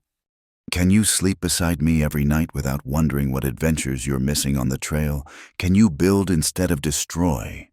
Can you learn to love this land the way Thomas did, the way I do?" Luke crossed to her in 2 strides. Taking her hands in his, they were both rough, calloused from work and weapons, but they fit together like puzzle pieces. "I can try," he said honestly. "That's all I can promise, that I'll try every day to be the man this land needs, the man you deserve. Is that enough?" Sarah thought of Thomas, who'd promised her the world and delivered love and laughter until Cross's bullets ended everything. She thought of promises broken and kept, of dreams deferred and destroyed. She thought of second chances and the courage to take them. "It's enough," she said, and meant it. That night, word came that Cross was fortifying his ranch, calling in gunmen from across the territory. He'd learned of Luke's true identity, of the federal warrants coming, and decided to make a stand rather than run. It would be war after all. But now Sarah wouldn't face it alone. Luke spread maps on her kitchen table, showing the other deputized men the layout of Cross's ranch. They planned and argued late into the night. These farmers and shopkeepers turned lawmen by necessity. Judge Whelan provided legal guidance. Doctor Lincoln prepared medical supplies. And through it all, Sarah felt something she hadn't experienced in months: hope. The Ghost Rider was no longer a phantom, but a flesh-and-blood man drinking coffee at her table, his knee touching hers under the table in casual intimacy. The poetry book sat on the shelf next to Thomas's journal, 2 different loves marking chapters in her life. As the meeting broke up and men headed home to prepare for tomorrow's confrontation, Luke and Sarah stood on the porch watching them go. Snow continued to fall, muffling sound and smoothing away the day's violence. "Are you afraid?" Luke asked. "Yes," Sarah admitted. "But not of dying. I'm afraid of losing this feeling that things might actually get better, that justice might actually prevail for once." "It will," Luke said with quiet conviction. "Cross has pushed too hard for too long. The town's ready to push back. Win or lose tomorrow, his reign is over." Sarah leaned into his warmth, allowing herself this moment of peace before the storm. "When it's done, when Cross is dealt with and your badge is turned in, what then?" Luke wrapped an arm around her, pulling her close. "Then I learn to be a farmer. We rebuild what Cross destroyed. We make this land what you and Thomas dreamed it could be." "We," Sarah repeated softly. "I like the sound of that." In the distance, a coyote howled, not lonely this time, but calling to its pack. Sarah had been alone so long she'd forgotten what it felt like to be part of something larger, to have allies and friends and perhaps, if she dared believe it, love again. Tomorrow would bring violence and resolution. Cross would make his stand, and good men might die bringing him to justice. But tonight, Sarah Whitmore stood on her porch with a man who'd ridden through storms to keep his promise, who'd been her ghost rider and guardian and would now be her partner in whatever came next. The second chance had come at last, paid for in months of loneliness and fear, but arriving just when she'd needed it most. Sarah thought Thomas would understand, would approve even. He'd always said the land needed people tough enough to hold it, but tender enough to nurture it. In Luke Garrison, she'd found both. "We should go in," Luke said as the snow began to fall harder. "Long day tomorrow?" "Yes," Sarah agreed, but neither moved. They stood together in the snowy silence, two survivors who'd found each other against all odds, preparing to face one last battle before they could begin building their future. The ghost rider had become real. The widow had found new strength, and somewhere in the distance, Cross waited in his fortress, not knowing that his time was already over. Justice was coming to Cedar Ridge at last, carried on the wings of a winter storm and the determination of people who decided they'd been pushed far enough. Tomorrow would tell the tale, but tonight, Sarah Whitmore was no longer alone, and that made all the difference in the world. The confrontation came on a bitter February morning when the sun struggled to penetrate clouds heavy with unspent snow. Sarah stood in her cabin doorway, watching Luke strap on his gun belt with the practiced efficiency of a man who'd done it countless times before. But this time was different this time. He wasn't riding alone. "You don't have to come," he said for the third time, though they both knew it was a hollow protest. "Yes, I do." Sarah checked her rifle, Thomas's pistol heavy on her hip. "This started with Cross trying to steal my land. It should end with me there to see justice done." Through the window, they could see riders gathering Judge Whelan and the deputized townsmen, their faces grim with determination. "Doctor." Lincoln's wagon waited at the rear, medical supplies ready for the aftermath they all knew was coming. A knock at the door interrupted them. Luke opened it to find Sheriff Roosevelt standing uncomfortably on the porch, badge in one hand, hat in the other. "Marshal Garrison," he said formally, then looked past him to Sarah. "Mrs. Whitmore, I've come to— that is, I want to ride with you today." Luke's hand moved instinctively toward his gun. "Last I checked, Sheriff, you were in Cross's pocket." Roosevelt's face reddened, but he held his ground. "I was, to my eternal shame, But what happened here last week, 6 armed men sent to murder a widow, that's not what I signed on for. I've been a coward, but I won't be a party to murder." "Pretty words," Sarah said coldly. "Where were those principals when they killed Thomas?" The sheriff flinched. "I tell myself I didn't know for certain, but that's a lie. I knew. I just chose to look away because it was easier, safer." He straightened his shoulders. "I can't undo the past, but I can try to do right going forward. Judge Whelan says you need every gun you can get." Luke and Sarah exchanged glances. She gave a slight nod. "All right, Roosevelt," Luke said, "but you ride where I can see you. One suspicious move." "You'll do what needs doing," Roosevelt finished.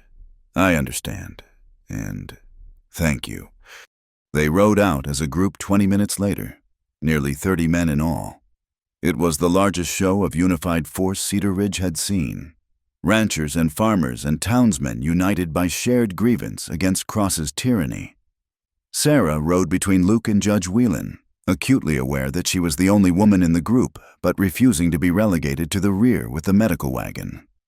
"Federal marshals should arrive tomorrow," Whelan said as they rode. "But I received word that Cross knows they're coming. He's sent riders to his other properties, likely moving assets, maybe planning to run after all." "He won't run," Luke said with certainty. "Men like Cross don't run. They've never faced real consequences. Can't imagine a world where their money and influence won't save them. He'll fight." "How many men does he have? asked Tom Holloway, nervously checking his rifle for the dozenth time. At last count, maybe 20 gunmen, plus his regular cowboys who might or might not fight. Luke replied, but numbers don't tell the whole story. Most of his hired guns are only loyal to money. When they see federal authority backed by the whole town, some will switch sides or simply fade away. Some ain't all, muttered Robert Johnson. And it only takes one bullet to make a widow or orphan. The comment hung heavy in the cold air. These weren't soldiers or lawmen riding to battle. They were ordinary people pushed to extraordinary action. Sarah wondered how many would still be standing when the day ended. Cross's ranch appeared before them like a fortress on the plains. The main house sat on a rise, commanding clear fields of fire in all directions. Outbuildings provided cover for defenders, and Sarah could see men positioned at windows and behind water troughs. Cross had indeed chosen to make his stand. Luke called a halt just outside rifle range. Remember the plan. We give them a chance to surrender. Judge Whelan will read the warrants. If they refuse— When they refuse, someone corrected grimly. When they refuse, Luke acknowledged. We advance in 3 groups. Keep to cover, watch for crossfire, and remember we're the law here today. We do this right. Judge Whelan rode forward under a white flag, his voice carrying across the cold distance as he read the federal warrants. The legal language sounded almost absurd in this setting: charges of conspiracy, fraud, intimidation, murder, as if words on paper could capture the reality of Cross's reign of terror. The response came in the form of a rifle shot that kicked up dust inches from Whelan's horse. The judge retreated with more haste than dignity, and battle was joined. Sarah had expected chaos, but the reality was worse: a hellish confusion of gunfire, shouting men, and powder smoke. She found herself advancing with Luke's group, using overturned wagons and scattered equipment for cover. Her rifle kicked against her shoulder as she fired at muzzle flashes in windows, trying not to think about the men behind them. Beside her, Tom Holloway cried out and fell, clutching his leg.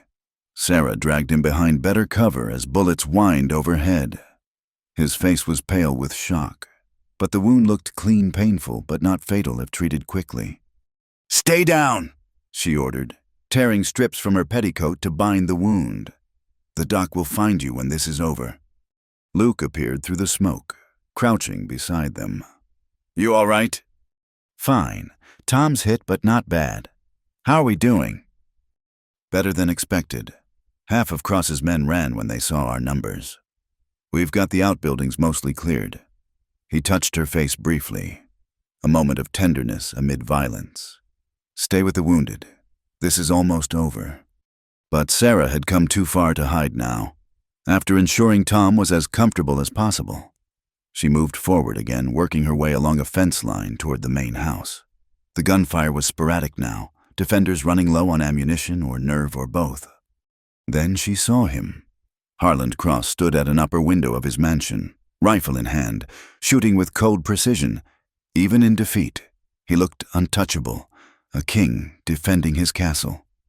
Sarah thought of Thomas lying dead by the creek, of months of fear and hardship, of all the families Cross had destroyed in building his empire. She raised her rifle, sighting carefully. The shot would be difficult but not impossible. Her finger found the trigger. Sarah, no!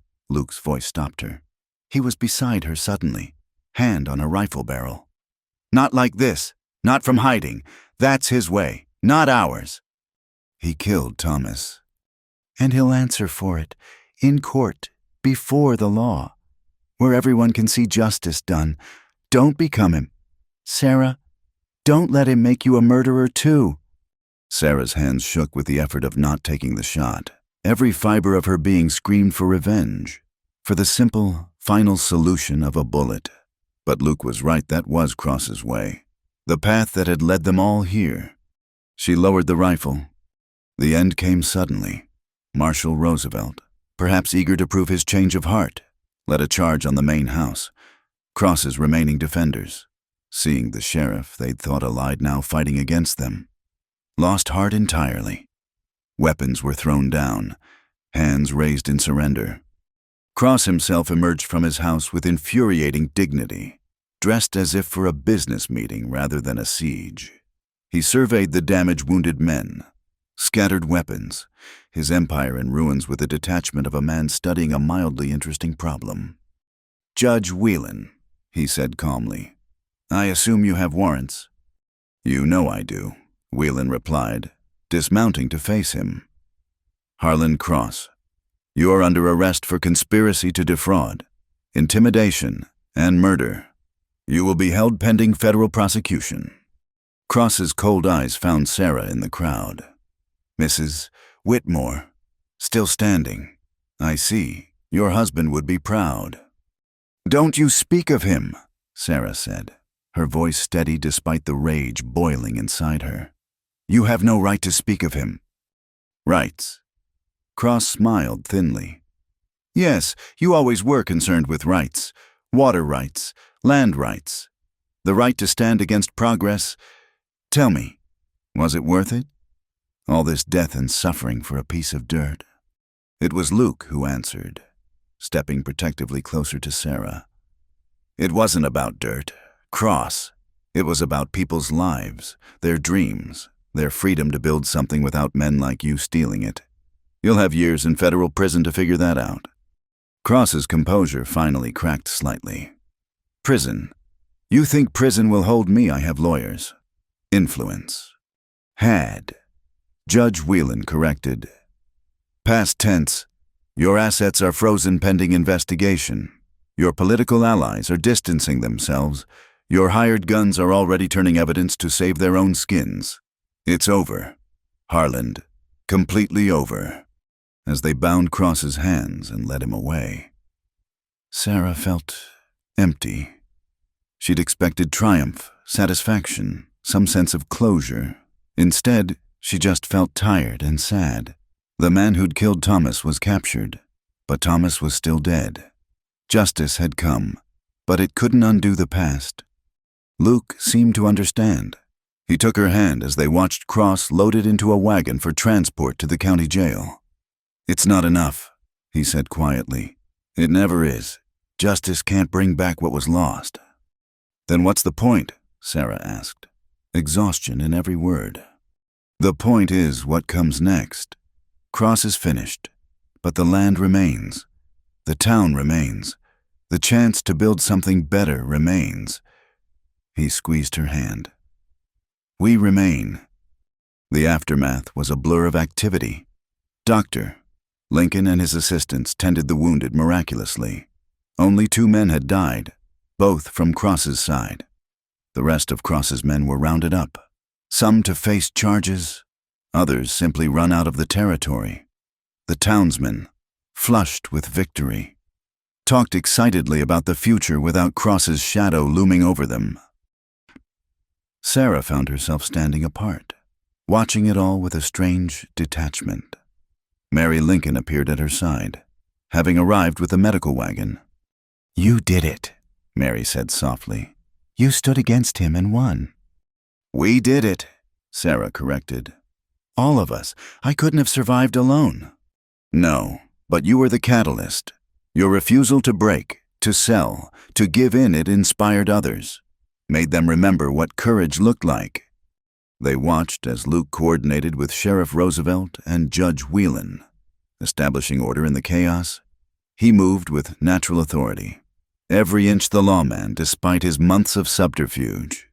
"He's quite something, your Marshal Garrison," Mary observed. "He's not my—" Sarah began, then stopped. "Because he was, wasn't he? In all the ways that mattered, Luke Garrison had become hers, just as she had become his." As if sensing her thoughts, Luke looked up and found her across the crowded yard. He smiled, a real smile that transformed his weathered features, and Sarah felt something ease in her chest. The empty feeling began to fill with something new, not satisfaction over Cross's defeat, but anticipation for what came next. That evening, the town celebrated at the saloon, but Sarah and Luke returned to her cabin.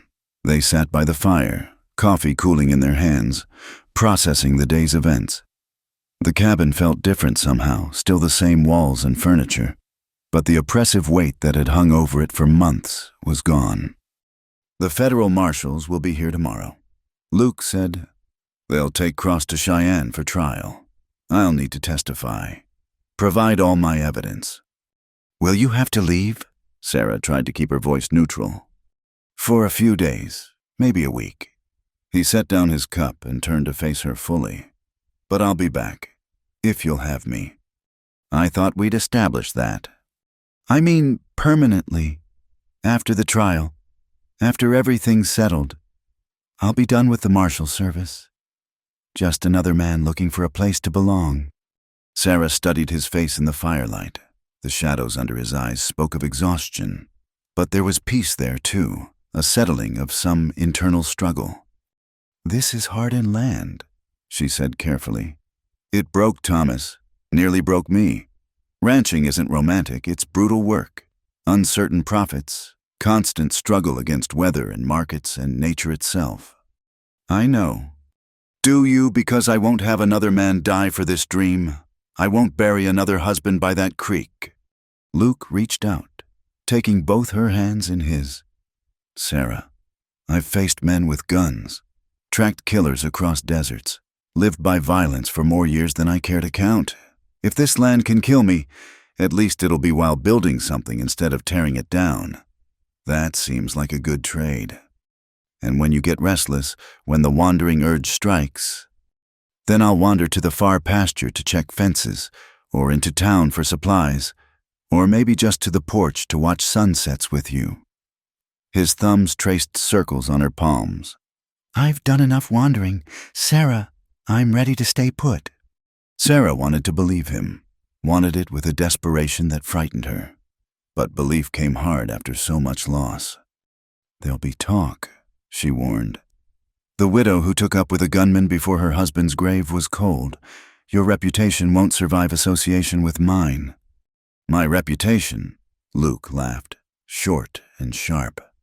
"Sarah, I've been a hired gun, a manhunter, a dozen things that don't bear close examination.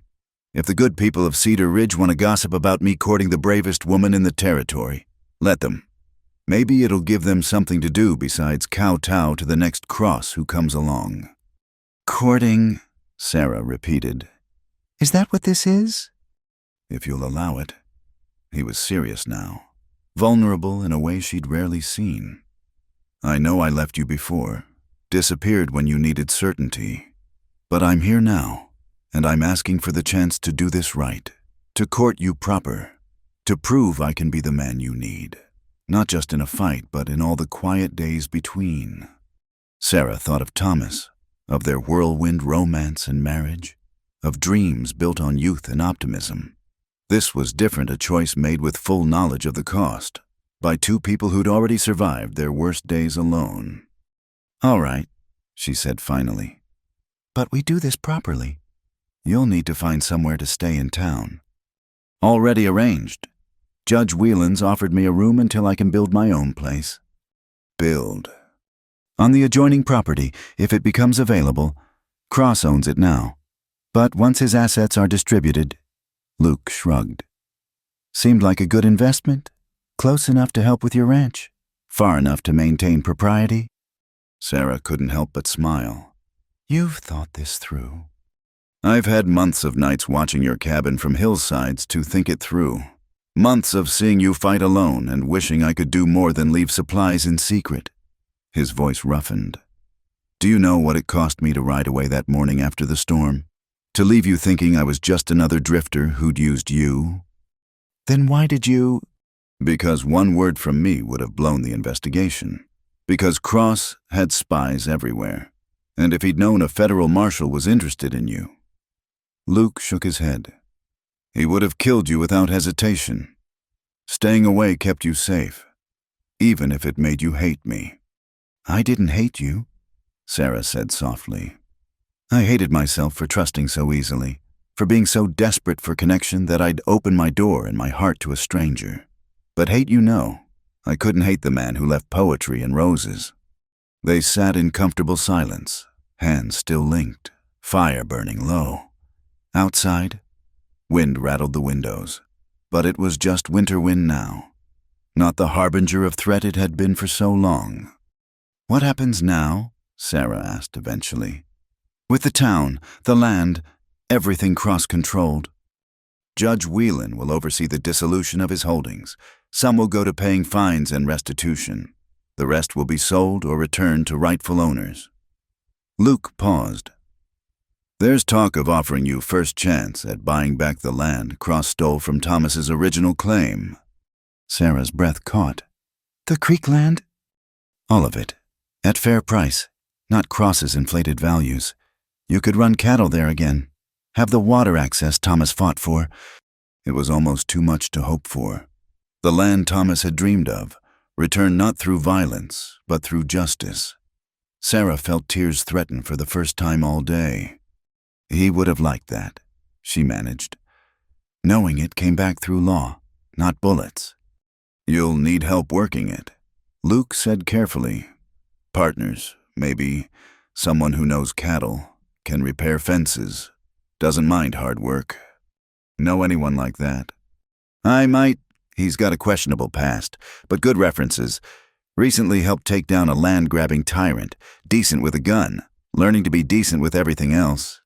Sarah freed one hand to touch his face, tracing the scar along his jaw. "When does he start?" "Soon as you'll have him." This time, when they kissed, it wasn't desperate like that first storm-driven night. It was a promise, a seal on plans made in full daylight with clear minds and open hearts. When they pulled apart, both were smiling. "I should go," Luke said reluctantly. "Propriety and all. But I'll be back tomorrow, and the day after, and all the days following if you'll permit it." "I'll permit it," Sarah assured him, "though you might regret it come branding time or when the winter feed runs low." "Never." He stood, gathering his coat and hat. At the door, he paused. "That first night, you asked what I was running from. I know now I was running from the possibility of this, of caring enough to stay, to fight for something beyond the next job or the next trail. And now I'm done running." He touched his hat brim in farewell. "Good night, Sarah. Sleep well, knowing Cross is behind bars, and tomorrow brings new chances." After he left, Sarah stood at her window watching his figure disappear into the darkness. But this time, she knew he'd return. The ghost rider had become flesh and blood. The mysterious stranger had chosen to stay, and justice had come to Cedar Ridge at last. She thought Thomas would approve. He'd always said the land needed guardians, people tough enough to hold it but wise enough to know when fighting ended and building began. In Luke, she'd found such a guardian. In herself, she'd discovered strength she never knew existed. Tomorrow would bring federal marshals and trials and the complex work of rebuilding a community. There would be challenges, gossip to weather, trust to rebuild, a ranch to expand and improve.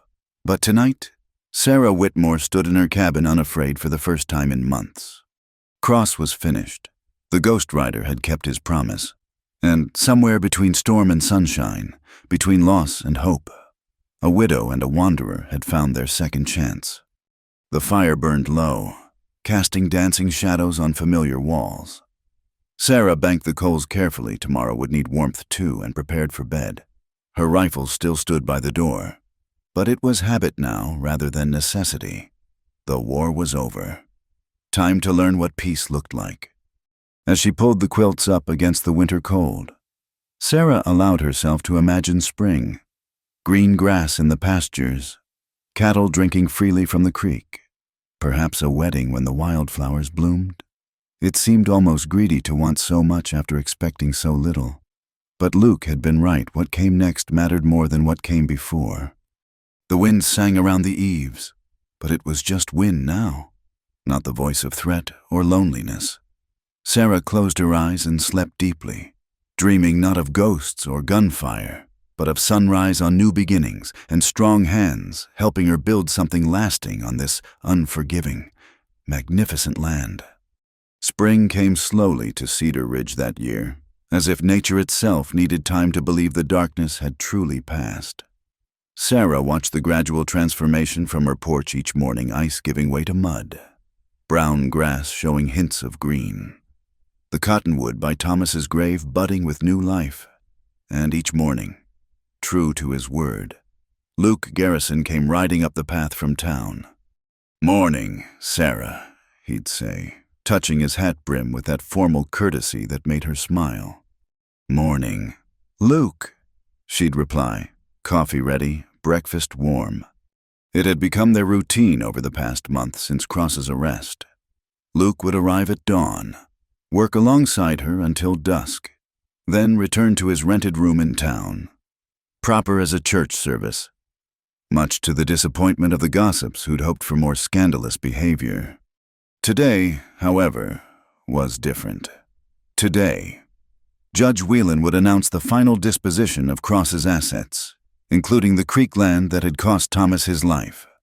"Nervous?" Luke asked as they rode to town together. Sarah, in her best dress, the one she'd worn to her wedding and then to Thomas's funeral. "Terrified," she admitted. "What if something goes wrong? What if Cross's lawyers found some loophole?" "They didn't. I've seen the federal judgment. Cross is finished. Sarah, 20 years in federal prison, assets seized for restitution. Justice may be slow, but it got there." The courthouse was packed, every seat taken by families who'd suffered under Cross's reign. Sarah recognized most faces: the widow Johnson, the Holloways, dozens of others who'd been cheated, intimidated, or impoverished by Cross's greed. They nodded to her respectfully, acknowledging her role in their collective liberation. Judge Whelan took his place at the bench, looking older but somehow lighter than he had during the dark days of Cross's dominance. "Before we begin," he said, "I want to acknowledge someone. Mrs. Sarah Whitmore. Would you stand?" Sarah rose reluctantly, feeling every eye in the room. "This woman," Whelan continued, "showed us all what courage looks like. When her husband was murdered, when powerful men tried to steal her land, when the whole weight of corruption pressed down on her, she stood firm. She reminded us that right doesn't cease to be right simply because might opposes it. Mrs. Whitmore, this community owes you a debt that can never be fully repaid." Applause filled the courtroom. Sarah felt her cheeks burn, but Luke's hand found hers, squeezing gently. She sat quickly, overwhelmed by the unexpected recognition. The distribution of assets proceeded with legal precision. Properties were returned to original owners where documentation existed. Stolen cattle were accounted for. Compensation awarded. And then came the moment Sarah had been waiting for. The parcel known as Creek Section, formerly part of the Whitmore homestead, illegally claimed by Harlan Cross through fraudulent means. Whelan read, "This court orders its immediate return to Mrs. Sarah Whitmore, along with compensation for lost use and damages in the amount of..." He named a figure that made Sarah gasp. It was enough to rebuild, to buy cattle, to make the ranch what Thomas had always dreamed it could be. Sarah felt tears sliding down her cheeks, not caring who saw. After the hearing, well-wishers surrounded them. Mary Lincoln hugged her tight, whispering, Thomas would be so proud. Sheriff Roosevelt, still working to redeem himself, shook Luke's hand firmly. Even some of the women who'd shunned Sarah for months approached with tentative smiles. But it was old Judge Whelan who surprised her most, pulling her aside for a private word. "I need to tell you something," he said quietly. "The night Thomas died, he came to see me. He knew Cross was escalating, knew the danger was real. He asked me to look after you if something happened." Sarah's throat tightened. "He knew. He suspected. He also said..." Whelan paused, choosing his words carefully. "He said if anything happened to him, he wanted you to find happiness again. Said you were too young, too full of life to waste away in widow's weeds. I think he would have approved of Marshal Garrison." Sarah couldn't speak past the lump in her throat.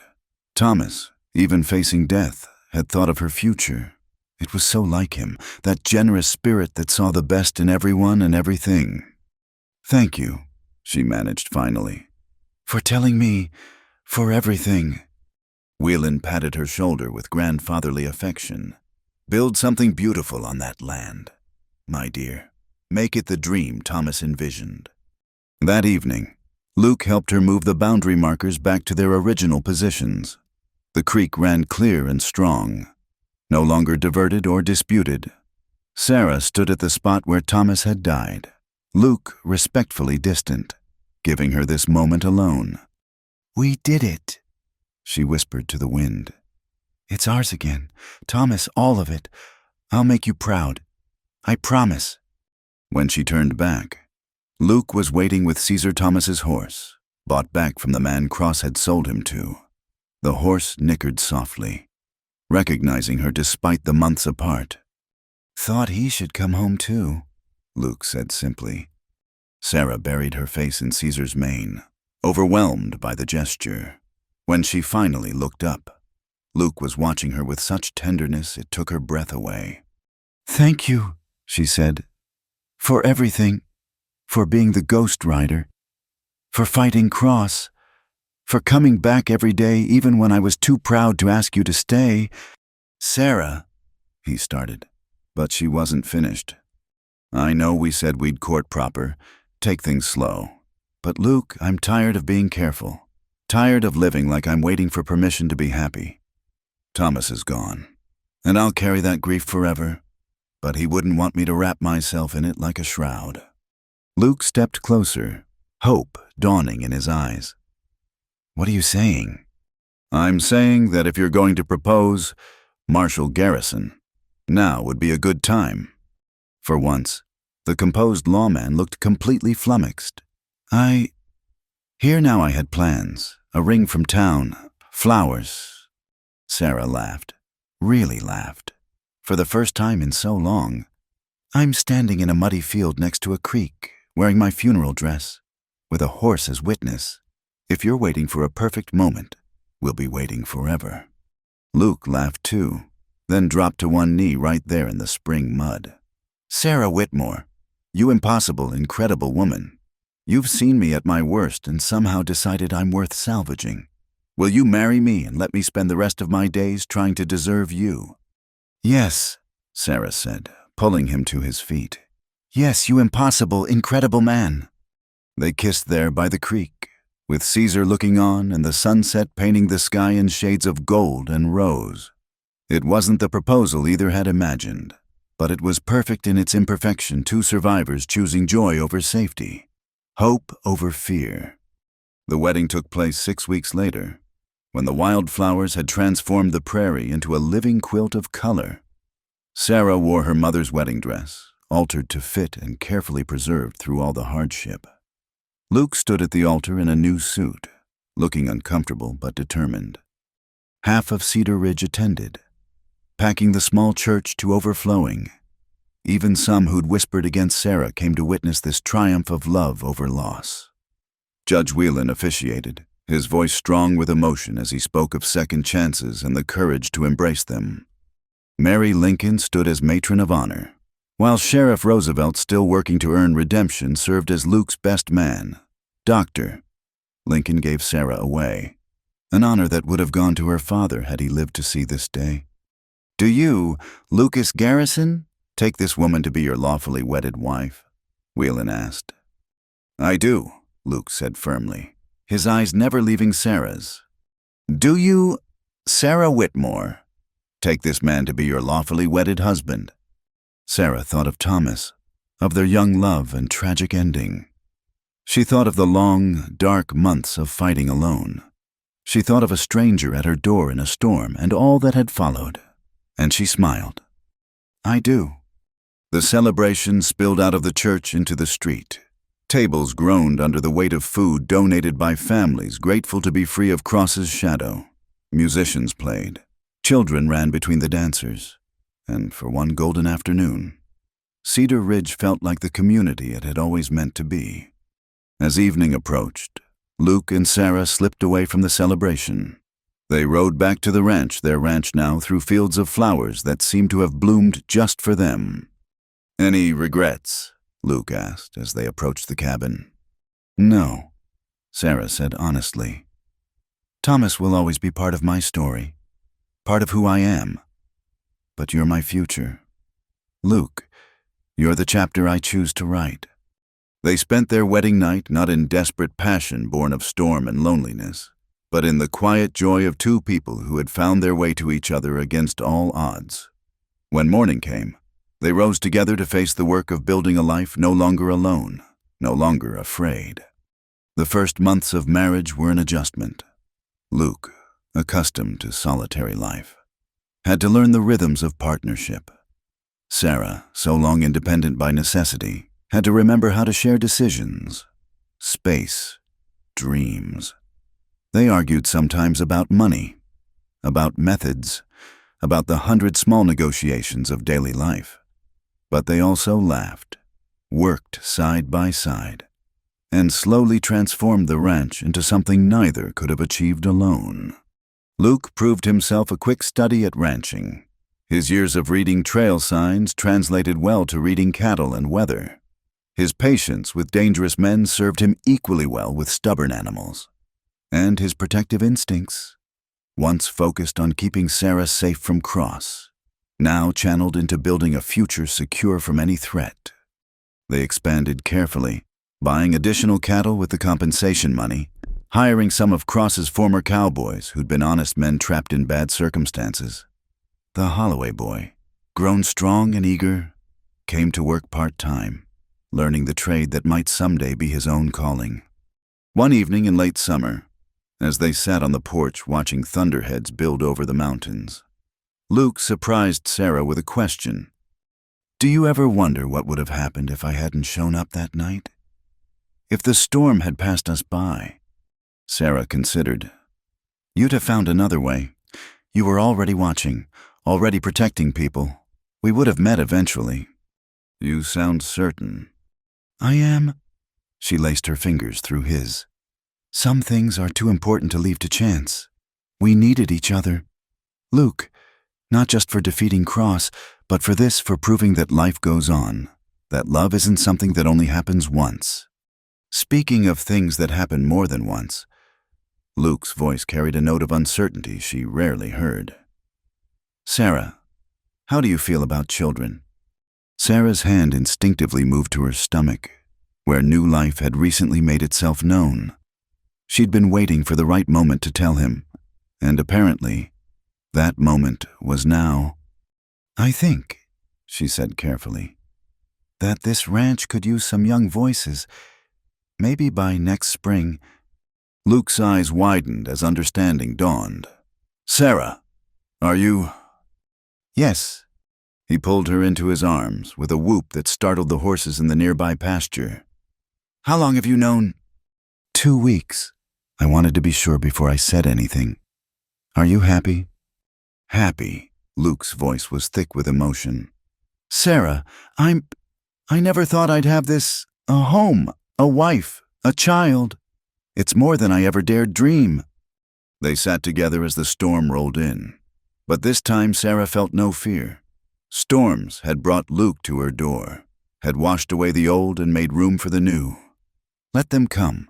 She had strong walls, a good man, a new life growing within her.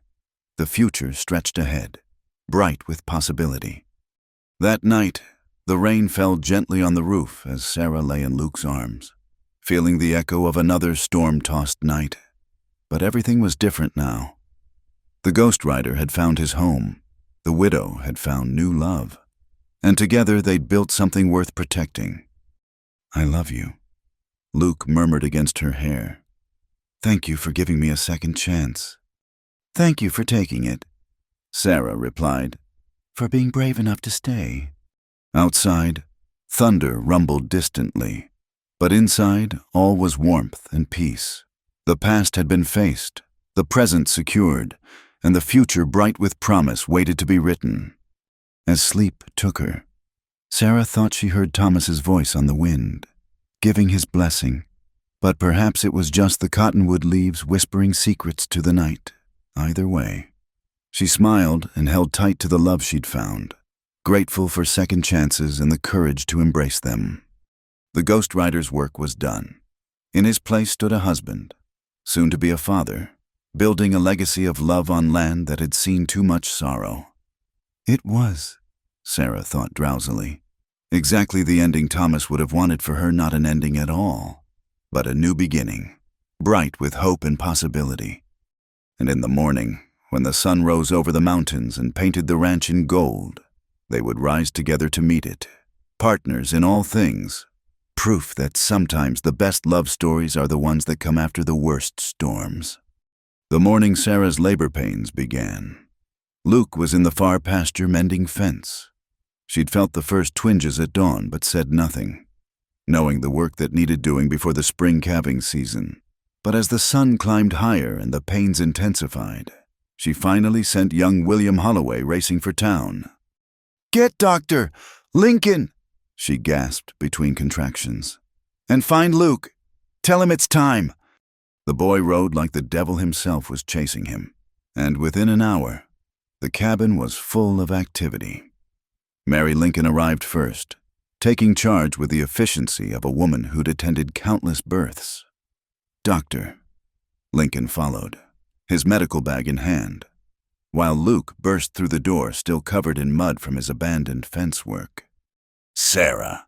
He was at her side instantly, face pale with worry. "How are you? Is everything—" "Everything's fine," Mary assured him, though Sarah's grip on his hand suggested otherwise. "First babies take their time. We've got hours yet." But their child, it seemed, had inherited both parents' determination. The labor progressed quickly, too quickly for Mary's comfort. Sarah bore it with the same quiet strength that had carried her through worse trials, though Luke looked ready to pass out with each of her pained breaths. "You faced down 6 armed men without flinching," Sarah managed to say between contractions. "And childbirth is what terrifies you." "Those men were only trying to kill me," Luke replied weakly. This is different." As afternoon gave way to evening, their daughter entered the world with a cry that could have woken the dead, red-faced and perfect, with wisps of dark hair and her mother's stubborn chin. She immediately wrapped everyone present around her tiny finger. "She's beautiful," Luke breathed, holding his daughter for the first time with hands that trembled. "Sarah, she's absolutely beautiful." "What will you name her?" Mary asked, cleaning up with practiced efficiency. Sarah and Luke exchanged glances. They'd discussed this moment, knowing the weight names could carry. "Hope," Sarah said softly. "Hope Elizabeth Garrison, for the future, and for remembering the past." Elizabeth had been Thomas's mother's name, a gentle acknowledgement that their present joy didn't erase previous loves. Luke understood, pressing a kiss to Sarah's forehead in silent support. The news of Hope's birth spread through Cedar Ridge like wildfire. Within days, gifts began arriving: knitted blankets from the church ladies who'd once shunned Sarah, a hand-carved cradle from Sheriff Roosevelt, tiny boots from the Holloway family. The community that had once whispered against the widow Whitmore now celebrated the Garrison family's joy. But joy in the frontier was always shadowed by danger. And that danger came calling on a hot July afternoon when Hope was barely 3 months old. Sarah was alone with the baby, Luke and their hired men working the far ranges, when 3 riders approached the cabin. She recognized none of them, but their hard faces and low-slung guns marked them as trouble, with Hope sleeping in her cradle. Sarah reached for the ever-present Winchester. "That's far enough," she called from the doorway. "State your business." The lead rider, a thin man with dead eyes, smiled unpleasantly. "We're here to see Marshal Garrison. Got a message from some mutual friends in Denver." Sarah's blood chilled. Luke had been a federal marshal. Yes, but he'd also lived a violent life before that. Old enemies had long memories. "He's not here," she said evenly. "Whatever message you have, you can leave it with me." "Oh, I don't think so. Mrs. Garrison." The thin man's hand drifted toward his gun. "See, our message is more personal, about debts owed and accounts to be settled. Your husband cost some important people a lot of money when he helped take down Harlan Cross. So, that was it. Cross might be in federal prison, but his associates, his network of corruption, still had reach. Sarah calculated distances, angles, knowing she'd get one shot before they drew. One shot, with her baby sleeping 10 feet behind her. My husband paid his debts when he upheld the law. She said, "Now get off our land." The thin man's smile widened. Brave talk for a woman alone with a baby. Maybe we should wait inside for the marshal to return. Get better acquainted. That's when Sarah heard it. Hoofbeats approaching fast from multiple directions. Not just Luke returning early, but others with him. Many others. The 3 gunmen heard it too, tensing as riders appeared on the ridges around the ranch. Luke led them, flanked by Sheriff Roosevelt and Judge Whelan. But more surprising were the others, Tom Holloway and his father, the Johnson brothers, Dr. Lincoln, even Mayor Cleveland, who'd once been in Cross's pocket. Half the town, it seemed, had ridden out, armed and ready. "Gentlemen," Luke said coldly, his hand near his gun but not touching it, "I believe my wife asked you to leave." The thin man's confidence evaporated as he counted the rifles pointed his direction. "Garrison, we were just delivering a message." "I'll take it now." "The Denver Syndicate wants you to know they haven't forgotten. You cost them a profitable operation here. And they cost innocent people their lives and livelihoods." Luke replied, "Tell your employers that Cedar Ridge is under federal protection. Any attempt at retribution will bring the full weight of the law down on them.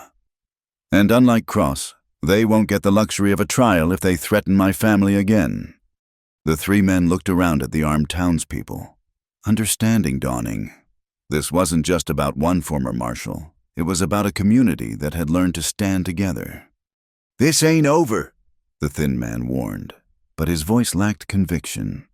"Yes, it is." Judge Whelan spoke up. "I've been in communication with the federal prosecutor in Denver. The syndicate is under investigation. Men like you showing up here just gave us evidence of conspiracy across state lines. I suggest you ride back and tell your employers to cut their losses." The gunmen left without another word, spurring their horses hard toward the horizon. The townspeople remained until they were out of sight, then began dispersing with nods and waves to the garrisons. Sheriff Roosevelt lingered. "We've been keeping watch," he explained to Sarah's questioning look. "Taking turns. Luke didn't want to worry you, but we all figured Cross's friends might try something.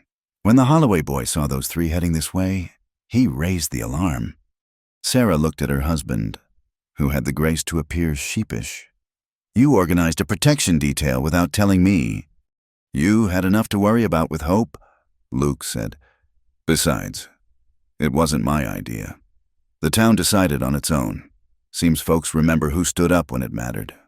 That evening, after Hope was fed and sleeping, Sarah and Luke sat on their porch watching the sunset paint the mountains crimson. The day's danger seemed distant now, a reminder of shadows that no longer had power to terrorize. "They won't give up easily," Sarah said. "Men like that, they hold grudges." "Maybe not," Luke agreed. "But they'll think twice before coming here again. We're not alone anymore. Sarah, the whole town proved that today." It was true. The community that had once fractured under Cross's influence had found strength in unity. The widow they'd whispered about was now the woman they'd ride to defend. The mysterious gunman who'd been their ghost rider was now their neighbor, worthy of protection. Hope stirred in her cradle, making the soft sounds that preceded crying. Sarah lifted her daughter, marveling as always at the perfect tiny fingers, the rosebud mouth, the eyes that were already showing hints of her father's blue. "She'll grow up different than we did," Sarah murmured, "surrounded by people who care, in a town that stands together. She'll never know what it's like to face the world alone." "God willing," Luke agreed, wrapping an arm around both his girls. "Though I have a feeling she'll inherit her mother's strength and her father's stubbornness. She'll be a force to reckon with."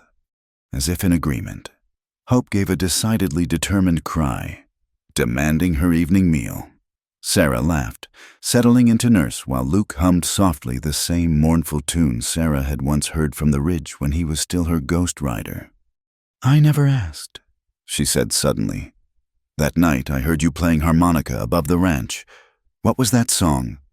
Luke smiled, a bit embarrassed. "Oh, Shenandoah. My mother used to sing it when I was young. Said it was about longing for home, for the place your heart belonged. I played it that night because I realized I'd found that place. Not the land, but you. You were the home I'd been looking for without knowing it." Sarah blinked back tears, moved beyond words. They sat in comfortable silence, Hope nursing contentedly, until the first stars appeared in the darkening sky. "Tell me about Denver," Sarah said eventually. "About what Judge Whelan knows." Luke's expression grew serious. "The federal investigation is real. Cross was just one tentacle of something bigger: land fraud, railroad manipulation, territorial corruption. Taking him down exposed the rest. And they're scrambling to cover their tracks. Today's visit was probably a last desperate attempt to intimidate witnesses." "Will we have to testify?" "Possibly, but not for months yet. The prosecutors are building their case carefully, making sure it's airtight." He paused, studying her face. "Are you afraid?" Sarah considered the question honestly. A year ago, she would have been terrified. But now, "No," she said finally. "I'm tired of men like Cross and his friends thinking they can take what they want, destroy lives for profit. If testifying helps stop them, then I'll do it gladly. Hope deserves a better world than that." Luke pressed a kiss to her temple. "Have I told you lately that you're the bravest woman I know?" "Frequently," Sarah smiled. "But I never tire of hearing it." They stayed on the porch until full dark, Hope finally sleeping milk-drunk and content in her mother's arms. The night sounds of the ranch surrounded them: cattle lowing, horses shifting in their stalls, the endless whisper of prairie wind. It was a symphony of peace, hard-won and carefully guarded. "We should go in," Luke said eventually. "Early start tomorrow. That fence won't mend itself." "In a moment," Sarah said, not ready to break the spell. "I want to remember this. All of it, the feeling of being safe, of being loved, of having everything I thought I'd lost forever. It's not going anywhere," Luke assured her. "I promise you, Sarah. This life we've built, this family, I'll protect it with everything I have. You'll never face another storm alone." Sarah believed him. The man who'd appeared at her door in a tempest had become her anchor in calm seas. The ghost rider who'd protected from shadows now stood beside her in sunlight, and their daughter would grow up knowing both love and strength, protected by parents who'd learned that sometimes the best partnerships were forged in the worst circumstances. As they finally went inside, Sarah paused at the threshold to look back at the star-filled sky. Somewhere up there, she liked to think Thomas was watching, approving of the life she'd built from the ashes of tragedy. The land he'd died for was thriving. The woman he'd loved had found love again, and a new generation would grow strong on the prairie that had tested them all. "Coming?" Luke asked from inside, Hope beginning to fuss in her cradle. "Coming," Sarah confirmed, closing the door on the vast darkness beyond. Inside was warmth and light and family. Inside was home, and that, Sarah thought as she prepared for bed with her husband and daughter nearby, was worth every battle they'd fought to get here. The Ghost Rider's tale had become a love story, and the love story had become a life messy and difficult and absolutely perfect in its imperfection. Tomorrow would bring new challenges. The syndicate might try again. The ranch work never ended. Hope would grow and change and eventually ask difficult questions about the past, but tonight, in this moment, everything was exactly as it should be. Sarah Garrison, formerly Whitmore, survivor of storms and stronger for them, slept peacefully in her husband's arms while their daughter dreamed whatever dreams babies have, and the prairie wind sang lullabies to them all, promising that morning would come, bringing with it all the possibilities of a future written by their own hands. The federal marshal arrived on a crisp October morning when Hope was taking her first wobbling steps across the cabin floor. Marshal James Garfield was a stern man with graying temples and eyes that had seen too much, but he softened watching the baby girl toddle from her mother's arms to her father's. "Fine-looking child," he commented, accepting Sarah's offer of coffee. "How old?" 13 months, Sarah replied, catching Hope as she stumbled. "She's determined to run before she's mastered walking." "Takes after her parents, I'd wager," Garfield said with a rare smile. "Which brings me to why I'm here. The Denver trial starts in 2 weeks. We need both your testimonies." Luke and Sarah exchanged glances. They'd known this day would come, but the timing couldn't be worse. The ranch was thriving. They'd just hired 2 more hands for the expanding operation, and leaving now meant trusting others with everything they'd built.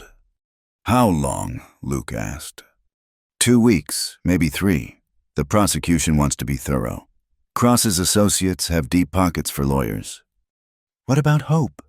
Sarah's arms tightened protectively around her daughter. "I won't leave her, and Denver's no place for a baby during a trial like this." "Bring her," Garfield said simply. "The federal government will provide secure accommodations. To be frank, Mrs. Garrison, your testimony is crucial. You're the widow who stood against Cross, whose husband died for refusing to yield. The jury needs to see you, hear your story." That evening, they made preparations. Mary Lincoln agreed to accompany them to help with Hope. Sheriff Roosevelt and Judge Whelan would manage the ranch with the hired hands. The community that had once whispered against Sarah now rallied to support her one more time. "You sure about this, Doctor?" Lincoln asked as he helped load their wagon. "Trials like this can get ugly. Cross's people will try to discredit you both." "Let them try," Sarah said firmly. "I've been discredited before and survived. This time, I have the truth and the law on my side." The journey to Denver took 4 days through autumn landscapes painted gold and crimson. Hope traveled well, fascinated by everything new, while her parents took turns pointing out hawks circling overhead and deer fleeing through aspens.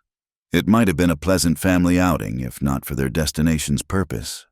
Denver sprawled before them like a beast of brick and ambition.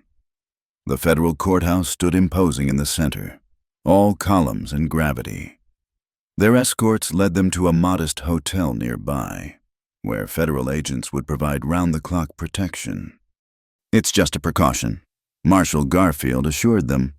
"But some of these defendants have already tried intimidation once. We won't risk it happening again." The first day of testimony came too quickly. Sarah dressed carefully in her best black dress, respectable but not ostentatious.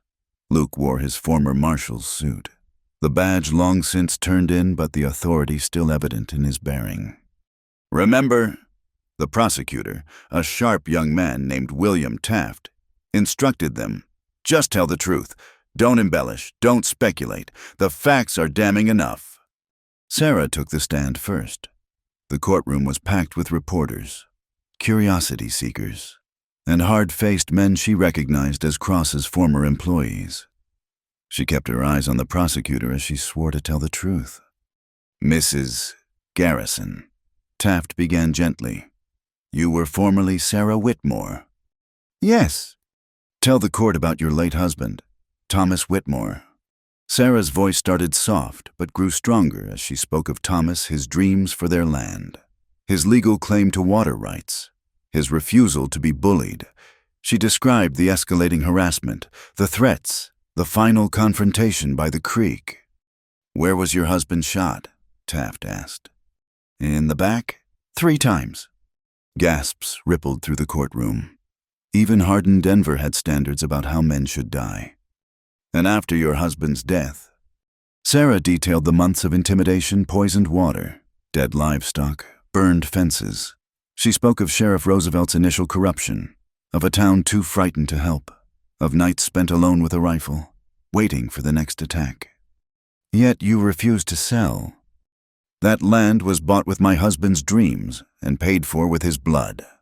I would have died before letting his killer profit from it.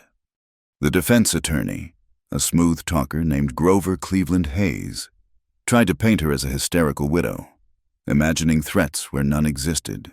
But Sarah remained calm, answering each insinuation with facts, dates, witnesses. Isn't it true, Mrs. Garrison, that you entertained a strange man in your home the very night of the storm? A man who later proved to be working against Mr. Cross. I opened my door to an injured traveler in a storm that could have killed him. Sarah replied evenly, as any Christian woman would. That he later proved to be a federal marshal investigating corruption only validates my judgment. Or suggests prior conspiracy. Objection, Taft interrupted. Counsel is speculating wildly. Sustained. The judge ruled. Luke's testimony followed, detailing his undercover investigation, the evidence gathered, the network of corruption extending far beyond Cedar Ridge. He was an excellent witness, calm, precise, unshakable even under harsh cross-examination. But it was the third day that proved most dramatic. A surprise witness appeared. Samuel Colt Cross's former foreman turned state's evidence in exchange for leniency. Mr. Cross ordered Thomas Whitmore's death personally, Colt stated flatly. Said to make it look like self-defense, but make sure he didn't survive. The Wilson brothers carried it out. Shot him by the creek just like his widow said. The courtroom erupted. Sarah gripped Luke's hand as Colt continued, laying out years of murders disguised as accidents, systematic land theft, bribes reaching to the territorial capital. Why should we believe you? Hayes demanded on cross-examination. Because I kept records. Colt replied, Mr. Cross taught me that document everything for leverage. Only he didn't figure I'd use it against him. The documents Colt produced were devastating. Names, dates, amounts paid, services rendered. The web of corruption encompassed judges, legislators, railroad executives. By the trial's end, what had started as a single case had expanded into the largest corruption prosecution in territorial history. The verdict came after 2 days of deliberation, guilty on all counts. Sentences ranged from 5 years to life, with assets seized for restitution to victims. Cross himself, brought from federal prison to hear the verdict against his associates, showed no emotion as his empire formally crumbled. Outside the courthouse, Sarah stood with hope in her arms while Luke spoke to reporters. The October sun was warm on her face, and for the first time in over a year, she felt the last weight of the past lifting. So, Mrs.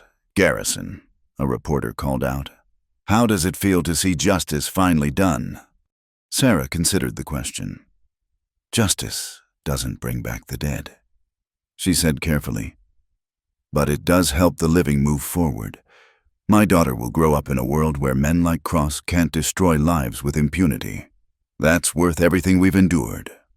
The journey home was quieter, contemplative. Hope slept most of the way, exhausted by the excitement of city life. Luke and Sarah talked little, each processing the end of a chapter that had defined their lives for so long.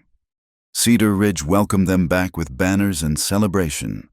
The whole town turned out, cheering as their wagon rolled down Main Street. It was overwhelming and humbling. This community that had once fractured had found its strength through their shared struggle. Speech, someone called out, and others took up the cry. Luke looked at Sarah, who nodded. He stood in the wagon, helping her up beside him.